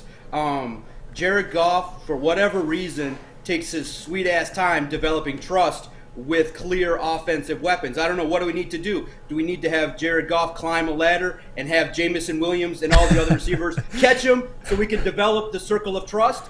Trust Jameson Williams. The man is elite. The man has all that it takes to play at a high level. Look, obviously, right now, he's not going to be at the level of Amon-Ra St. Brown, but look what happened last year. Amon-Ra St. Brown took time to develop. It kind of has the feel of what Anthony Lynn was doing, taking his sweet time, getting a player involved, and then once Dan Campbell took over, Amon-Ra St. Brown was getting all these targets, and he really emerged in the second half of the year. Look, you just have to see what you have in Jameson Williams. These are 2 big games, so we're not asking for 15 catches and 3 touchdowns, but what we're saying is throw Jameson the ball at least 5-6 times, and you don't have to run him deep each and every play. Some screens, some underneath things, more incorporated into the offense. You need that because it helps the offense. It helps the running game, which has stagnated. You need to take advantage of what you have. Otherwise, why did you activate him in the first place? He's been in meetings.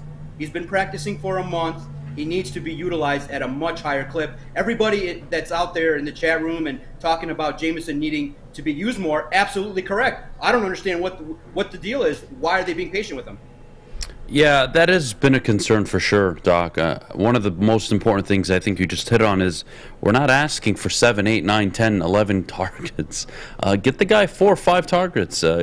Work your magic like you have all year, Dan Campbell and Ben Johnson with the offense. Line them up out of the backfield. Shoot him on an end around. Get him a quick bubble screen. There's so many ways to just get his feet wet, if that's what you want to call it. This early on, he's not a one-trick pony. He's not just a guy you send down the field, but I want to transition to Chicago. They're 5.5-point favorites. This is a big game, big test for the defense. Justin Fields in a dome environment will probably throw the ball better than he usually does. Your thoughts on the final 2 games? I know there was the excitement, possible playoffs. The Carolina game obviously put a big dent in that. Are the Lions on upset alert this weekend versus a Chicago team that they only beat by 1 point, and that was because of a missed extra point and a blown 14-point fourth quarter lead, Doc?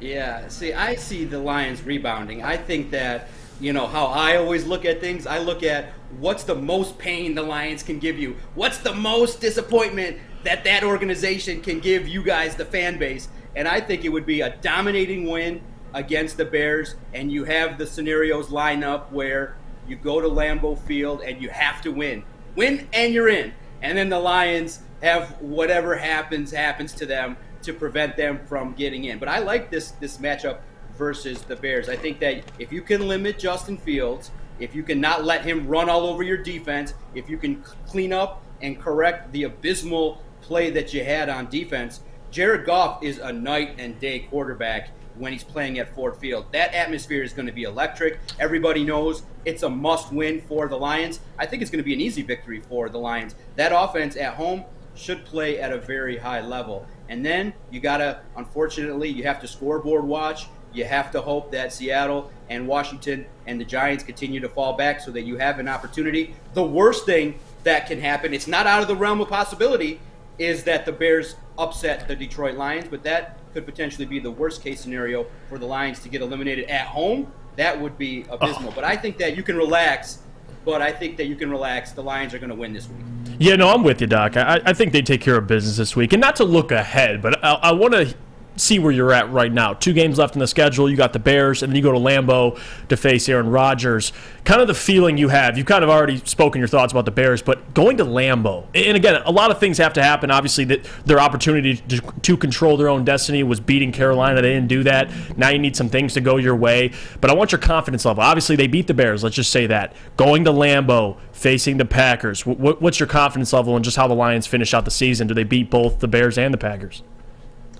Yeah, I would love it if it's a winner-take-all scenario. That's what I want to see. I want to see another opportunity where Dan Campbell has to take his team with the most pressure, maybe even a small chance they flex that game into Sunday Night Football, where that would be amazing to have that opportunity again to see how Dan Campbell has his team mano a mano, maybe the frozen tundra, lots of snow, and go mano a mano with Aaron Rodgers. I would love it if the Lions could just smack that smirk right off his face. Every time, for some reason, he seems to be talking about the Lions. He has this glimmer in his eye like he's this special quarterback at this point in his season. I would love it if the Lions rebounded and had the opportunity to go win at Lambeau Field and take it down. That would be the best thing. But, I'm always have that one, I'm always a little bit skeptical. What's going to happen? Can the Lions play at the highest level when it's time, when the bell rings? Can you go do it? And I want to see it. But do I expect it? No, I never expect it. I expect pain. I expect that you're going to be up by 2 touchdowns, and then all of a sudden the flags start flying, and you're going to call Aiden Hutchinson for holding, and all these Jeff Okudah gets all these pass interference, and Aaron Rodgers leads the Packers to a surprise win. They have a lot to play for too. So that's why I would always, if you're a Lions fan, the state of mind you should be in, always nervous. Always. Absolutely. Appreciate you coming on, Doc. Thank you so much as always. We'll catch up soon. Enjoy your weekend. Yep. Happy New Year. And hopefully we'll talk early next week. All right, buddy? After a victory, hopefully. After a victory, hopefully, guys. You guys are rocking it. Keep it going. Let's get after it, Lions. Beat the Bears. Yes, sir. Thanks, Doc. When we get back, Michigan look ahead to their college football playoff semifinal game versus TCU this upcoming weekend, and I can't wait for it. We'll have a pregame show, of course. It'll start at 2 o'clock. It'll run till about 4. The game starts at 4. I can't wait. It's going to be a great crew. It'll actually be myself, Flannel Sam, and Booner, and then you and me, as always, on the Sundays for the pregame show for the Lions. So I can't wait. It's going to be a busy weekend. Going to be fun. But before we go, I got to tell you about where you need to go after you finish your workday, and that's at Planet Fitness. Start today, $10 a month. What are you waiting for? Your fitness is essential. Sign up today by visiting them at planetfitness.com or one of their many, many, many Metro Detroit locations. Again, your fitness is essential. Go to planetfitness.com. Any local Planet Fitness near you. They're open 7 days a week. Alex, you're slow as a bird. We'll be right back.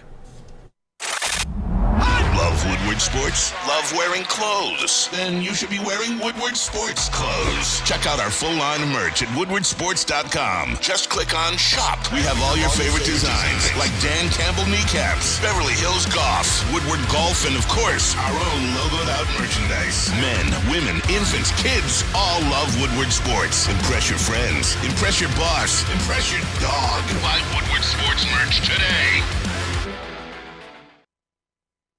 At work and at home, we're there with smarter security solutions. Featuring complete automation with customized alerts and more. For over 90 years, we've been the company that's been counted on to protect what matters most, all with personalized service and care. Right now, for a limited time, receive a free video device plus free installation with a new home system. Guardian Alarm. We protect Michigan.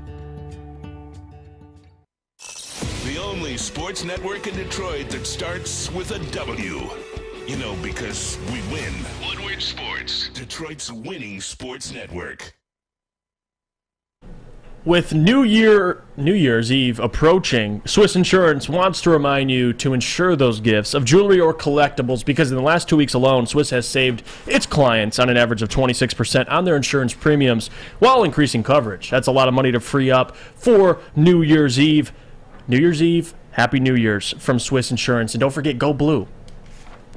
All right, we are back here on the Morning Woodward Show live, woodwardsports.com, as always. Jeff, Michigan play TCU, college football playoff semifinal. Second straight year they're in the college football playoffs. Michigan have really turned it around under Jim Harbaugh. It's been actually one of my favorite stories that we've gotten to cover and talk about over the last 2, 3, 4 years in general. But Michigan are not only favorites, they're heavy favorites.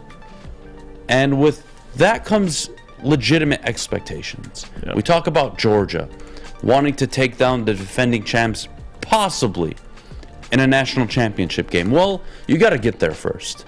Do you have any concerns? Because I don't, in terms of them stepping up and being ready to play, Jeff. But this is the most important game they've ever played. Not because winning at Ohio State in Columbus wasn't, or that it wasn't the biggest one they've had maybe in 30 years. But, Jeff, if I'm honest, if there was anybody you could pick to play in the country in a college football playoff semifinal before the year started, I told you Michigan would be in the college football playoff. Pick one team that would win their conference. Pac-12, ACC, SEC, pick one. And I told you TCU was an option. Right. Wouldn't you have taken it? Yeah, we talked about this. You'd rather them face TCU than Ohio State or Georgia. But it doesn't take away the threat TCU is. Of course not. Because I think people, Michigan fans, look at it and say, well, it's TCU. We should beat them. They are the better team. Yes, they should. Yes, but don't overlook. I think people are, some people, not all Michigan fans, but are looking Georgia past or Ohio TCU. State. Absolutely. Who are we going to face in the national championship? You got to get past TCU. I don't think TCU matches up well with Michigan because of how physical Michigan is on both sides of the ball, because TCU's played in a conference all year that doesn't play any defense. So now they're facing, for the first time all year, a team that not only plays defense, but is one of the best, if not the best team in the country in the second half. I mean, TCU this year has given up over 140 rushing yards per game.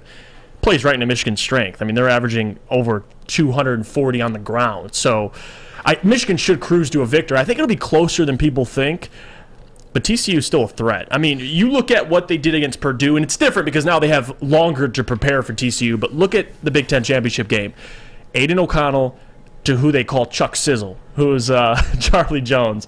That connection was working. And now you have Max Duggan, Heisman candidate, and Quentin Johnson, who's a legitimate first-round receiver. I do think that poses a threat.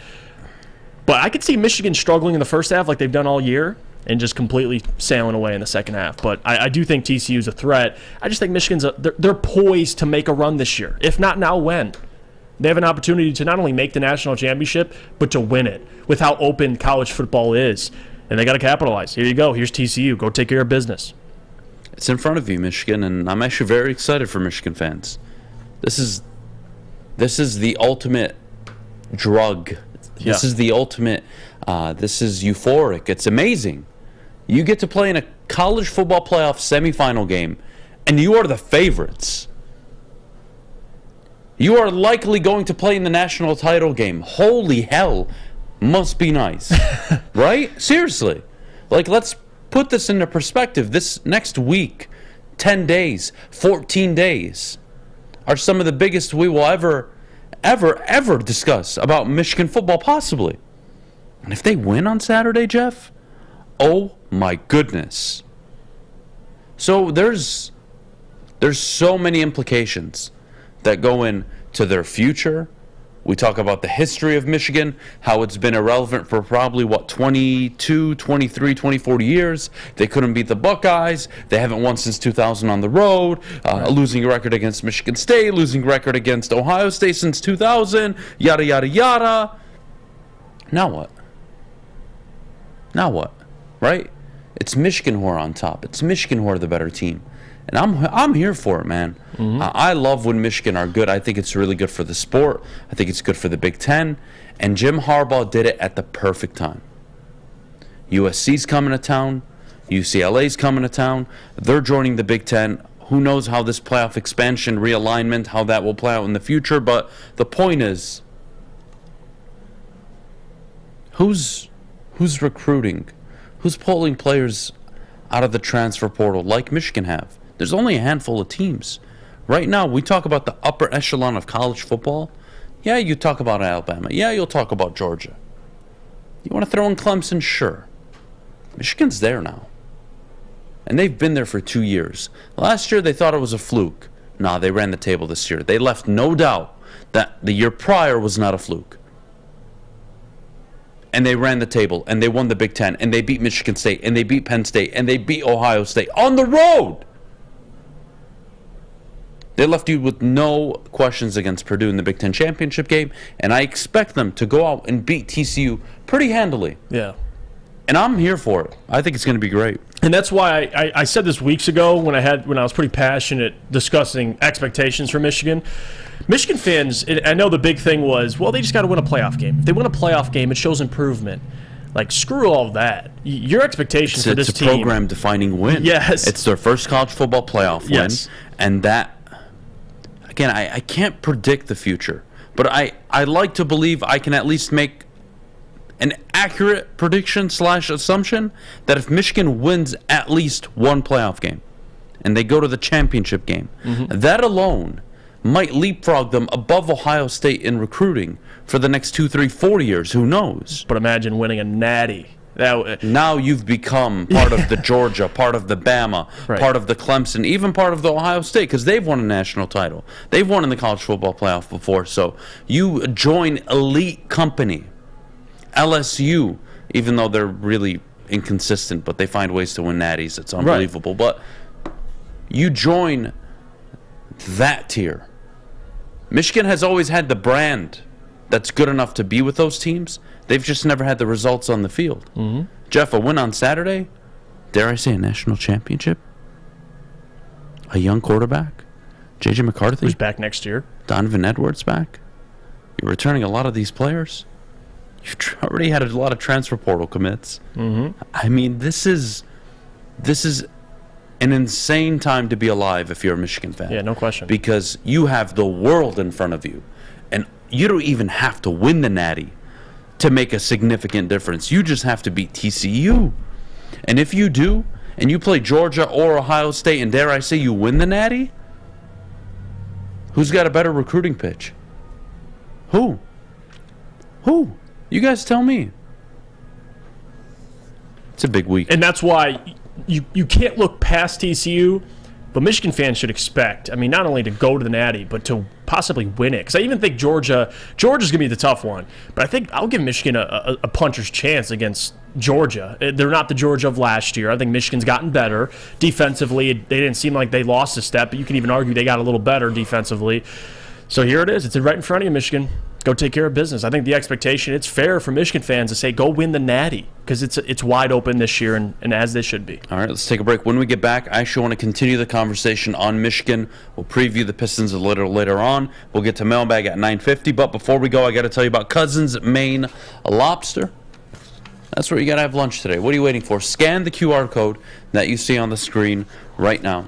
Go to cousinsmainelobster.com.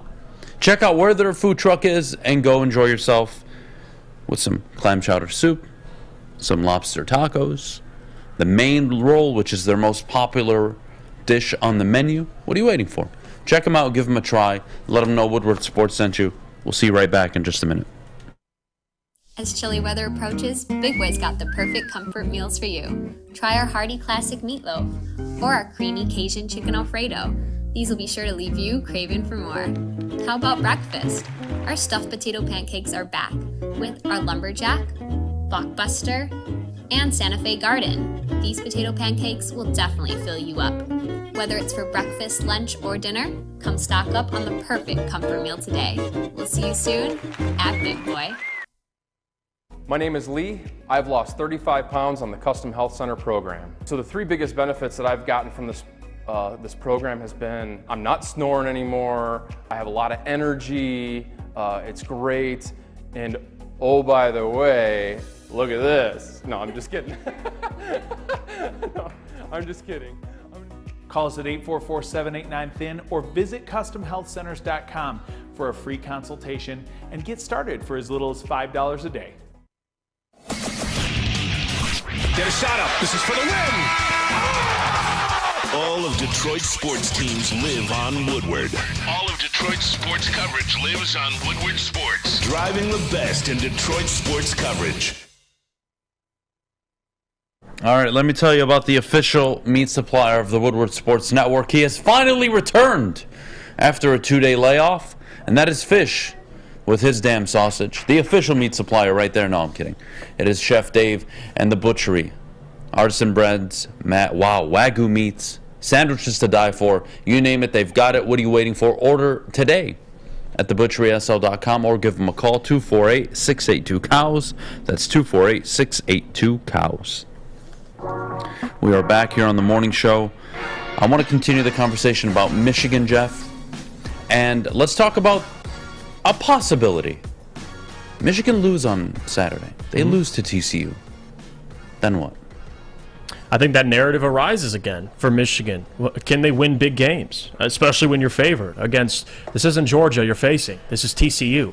It's a team that's just happy to be here. So there's no excuse. We'll see how the context of the game plays out, but that's where the narrative starts to come back again for Jim Harbaugh. Remember when we first did the show, there was an actual conversation about moving on from Jim Harbaugh, and you sat up here and defended him and compared him to Dabo Swinney and how you had to give him more time, and it's played out exactly how you predicted. And this is the next step for them.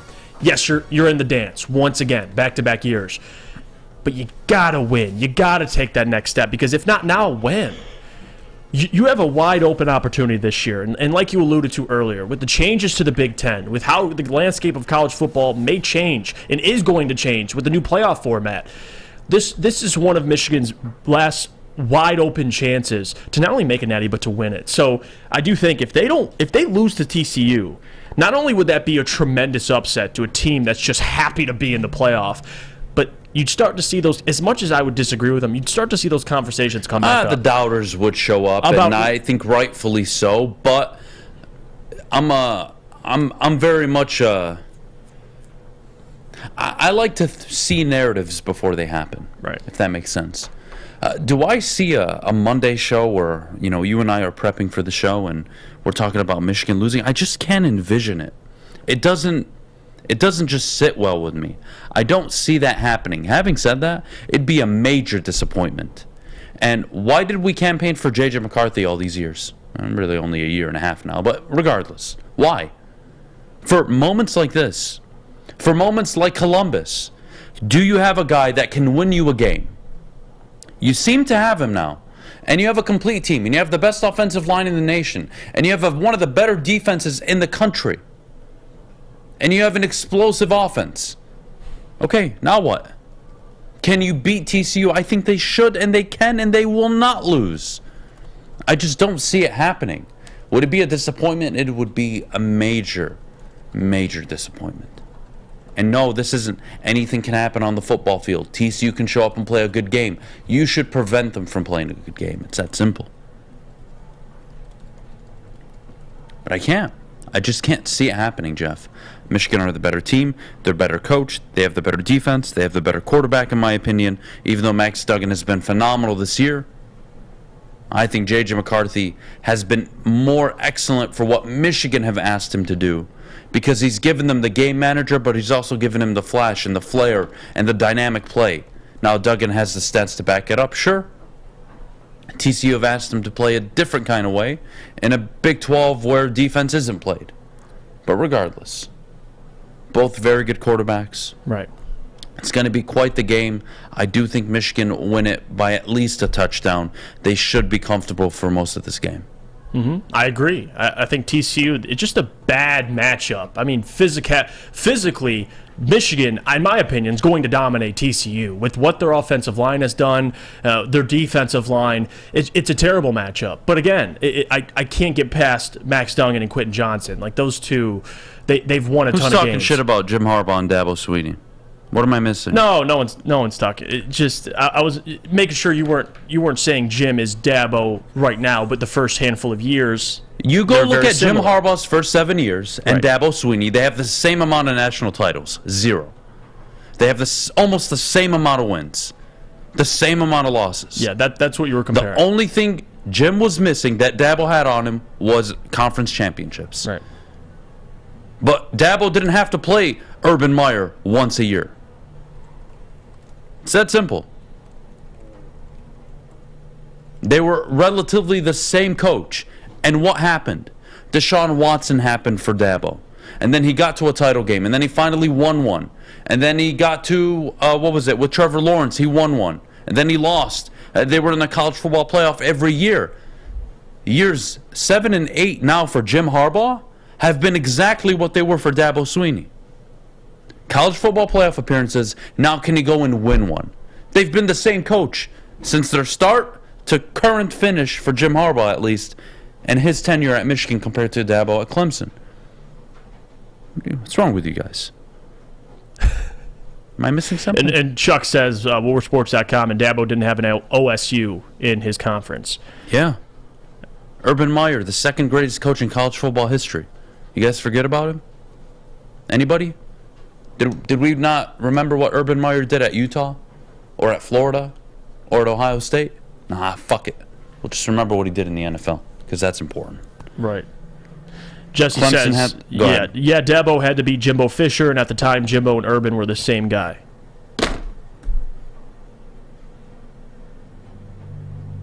Jesse, I like you.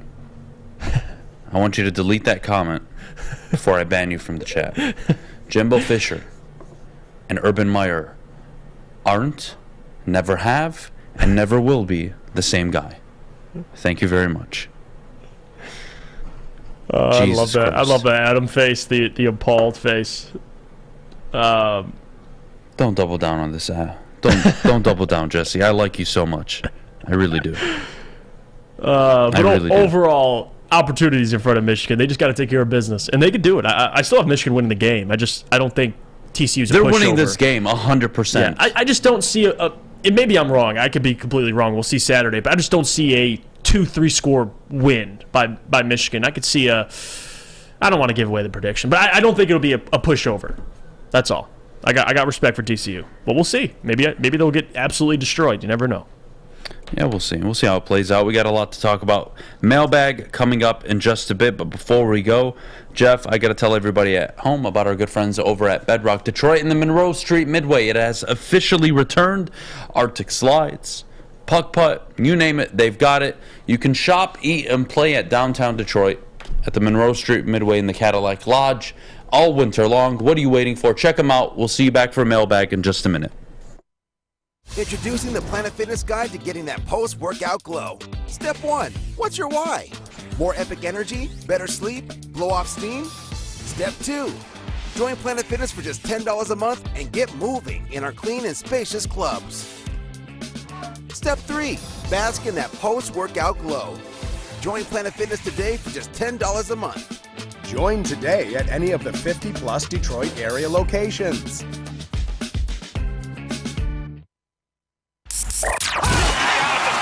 Can't get enough Woodward Sports content? Head over to woodwardsports.com right now for up-to-date sports articles and great entertainment news. We have the best writers, bloggers, and coverage all at your fingertips. Head to woodwardsports.com right now to experience all Woodward Sports has to offer. All right. Bowling Warehouse in Hamtramck is the home of the original football bowling game. 2 to play for $12, the unlimited open play. Or you can pay $120, get a lane reservation for up to 10 people. $2 mystery beer machine, full bar. Check it all out, bowlingwarehouse.com. Jimbo has a national championship, multiple conference championships, multiple NFL picks. Jimbo and Urban are on the same level. Guys, do me a favor and shut the fuck up this morning. Urban Meyer is the second greatest coach in college football history, only currently behind Nick Saban. Shut the fuck up. Having said that, Dabo Swinney, his first 7 years, let's bring it back up because nobody believes me. His first year, 9 wins, then 6 wins, then 10, 11, 11, 10, and 14. And in his 7th season, he got to a college football playoff, won a game, lost in the final. Okay. Michigan, Jim Harbaugh, year 1, 10 wins, 10 wins, 8 wins, 10 wins, 9 wins. I don't count the COVID year. And then last year. But last year was year 7. Year 7, they won the Big Ten. They lost in the Orange Bowl. But they got to the college football playoff, just like Dabo did. He finally got there in year 7, just like Jim did. And where's Jim Harbaugh right now? Undefeated, running the table in year 8. And what did Dabo do in year 8? Got a quarterback. Won the national championship. Yeah, won the natty. Jim Harbaugh got the quarterback. Undefeated. Primed pole position to get to a natty. It's right in front of him. It's probably the most accurate thing I've ever said in my life. You guys want to sit here and talk to me about Jimbo Fisher and Urban Meyer? Stop it. Jesse asks, Mailbag guys, did you see that State had the same amount of 4 stars as Michigan did in this 23 class with 8 less players and has a higher average player than Michigan does? Does that make you trust Mel still? I don't like doing the... How do I say this nicely, Jesse? I hate transfer talk. I hate committing. I hate all of it. I hate the recruits. I hate the whole thing. For me, it's an irrelevant talking point because they can decommit tomorrow. So why do I care? Why? I don't care at all. Is it a good thing? Sure. Does it mean Mel Tucker has his pulse still and he's riding some momentum? Great. That's awesome. Happy for him. But I don't care. Go win games. Winning games allows you to recruit well. The rest is history. Mailbag, did you hear Dan Campbell say that he was going to have the guys ready for this game at Chicago? I mean, what does that mean? I hope he has them ready every week. Yeah, I don't know what that means. But yes, Ryan, I'm sure he brought it up because they got their asses kicked against Carolina. So yeah, sure, I would hope so. Yeah, that's fine. Dante asked Mailbag, who would you not want to face in the AFC and in the NFC playoffs? Well, we'll just go NFC because to face an AFC team, they would get to the Super Bowl. And I don't think they will. Probably be any of those top-tier teams. I mean, we talked about it. Philly or San Francisco is probably the only 2 teams I would fear if I'm a Lions fan. Other than that, I think they could beat the rest of the teams. All right, what else we got here? Mailbag, how is Dan Campbell going to have these guys ready? Ryan. Ryan, that's a good question. Hopefully Dan has the answer this week. Oh, God. All right, Mailbag. Let's go to this question. Is it too early to place a bet on the Lions to win the Super Bowl? Ray, don't do it. Don't waste your money. It's not happening this year. Just don't do it. Just don't, please. Yeah. Early Super Bowl matchup. I don't even want to. Just beat Chicago. Who would you not want to face in the AFC or in the I already NFC? read that one. Oh, you already read it. AFC, again. I got you. Just beat Chicago and beat Green Bay. We can have those conversations when they come. Mailbag, talking about defenses, the Lions need to draft a cornerback, a safety, keep Swift, and try to re-sign Williams at a lowered pay. I'm assuming Jamal Williams. I do believe the Lions went out watching from Houston, Texas. Hey, Robert, thank you so much for watching. Thanks for supporting us, And man. I agree. They need a lot of secondary help. They really do. I think that's what the cap space is for in the offseason, and mainly the draft picks. You have 4 picks in the first 2 rounds. You should be able to nab 2 secondary players, an interior lineman, and maybe even an edge rusher. It may be that simple. And it ties into the next question. Keaton asks, Mailbag, what do you guys think the number 1 needed for agency is for the offseason? Linebacker. I would say secondary. I mean, this is terrible. Well, man. let's talk about who's available. If it's James Bradbury, I'd say yes, right? If it's Roquan Smith, then no. There you go. Right? So both are priority. I don't think one is more important than the other. To me, I'm only spending money on one player, and that's all I can afford, really. Right. I can afford one player this offseason, give him a long-term deal, and the rest of that money needs to go into short-term 1-year deals in free agency and then towards my draft class. It's that simple. That's all they have room to do this year. Tony D asks, Mail Sack, is this a good season for Detroit, even if they don't make the playoffs? Yes, I would say that. Just the fact that they're playing meaningful games in December, I think that speaks volumes. What's up? Good. Instead of saying mailbag, Goodfellas says douchebag. Are we going to laugh at Michigan when they lose? No. Honestly, I don't want to see Michigan lose. Yeah, I nobody. really don't. I think it would be so awesome for us to come on here on Monday and have a show about Michigan playing in their first college football playoff national title game. I mean, that to me is... it's good for us. It's good for the story. It's good for the state of Michigan. Right. Now, if you're a Michigan State fan, you probably don't like it. Me, I don't care. I tried to be a Michigan State fan this year. That was quite brutal. I didn't enjoy it much, but, that was a whole thing. I'll never do it again. And I think it would be awesome if Michigan won. I don't want to see them lose. I think it's good for us. It's good for talking points. It's good for the show. It's good for all of you at home. Yeah. I think it's a great conversation to be having about Jim Harbaugh finally getting Michigan to where he promised them they would be when he first took the job. To me, that's a great story. Mailbag, Jeff, what's the chance the Pistons win 25 games? Wow. 0. As of right now, Patty, it ain't looking like that. I would say I would be happy if they clear 25. If they won 10 more games, I'd be impressed. It's a tough task. We'll see what kind of run they go on. 8-28. Yeah, it's ugly right now. 25 games is a shot.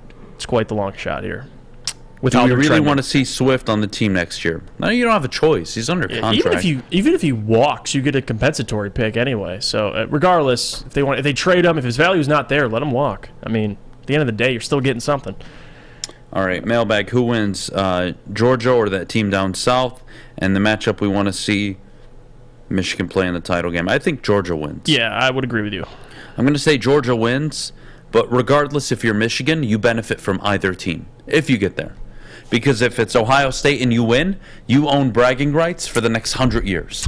There's nothing Ohio State can ever do that will top beating them in the national title game. Vice versa, same for Ohio State. And then for Michigan, if you get to play Georgia, you get to avenge your loss, hopefully, from last year.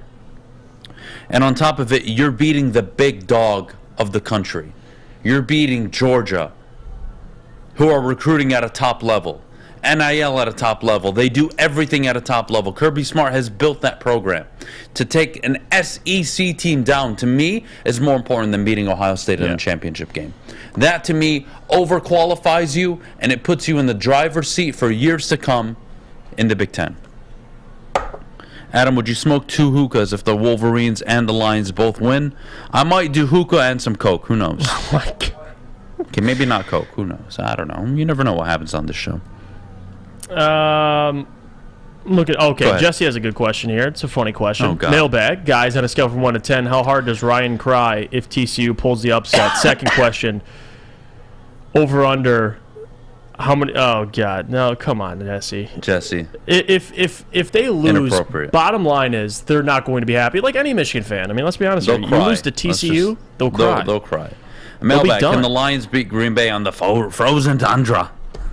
Yeah, they can. Of course they can. Will they? Who knows? But let's just talk about Chicago. for Can this and week. will. Yeah, two different things. We'll get there when we get there. All right. The way y'all have. Wait, what? Tarek, English, please. This is a show that's done in Michigan. Michigan is located in the United States. The primary language in the country of the United States is English. Fucking use it. That's cancelable right there. I don't give a fuck. Cancel me, you pussies, all of you. I dare you. Try. Try me. Fucking try me. Good luck. You can't cancel my fucking nuts. Yeah. Anyways. Hell yeah. Keep Hey, going. Mailbag, did that guy from Feldman ever come back to work? No, he didn't. Wait, what? That poor guy, Did the he Ohio never come State guy back? that He I never called? came back? No, it took him like 2 weeks.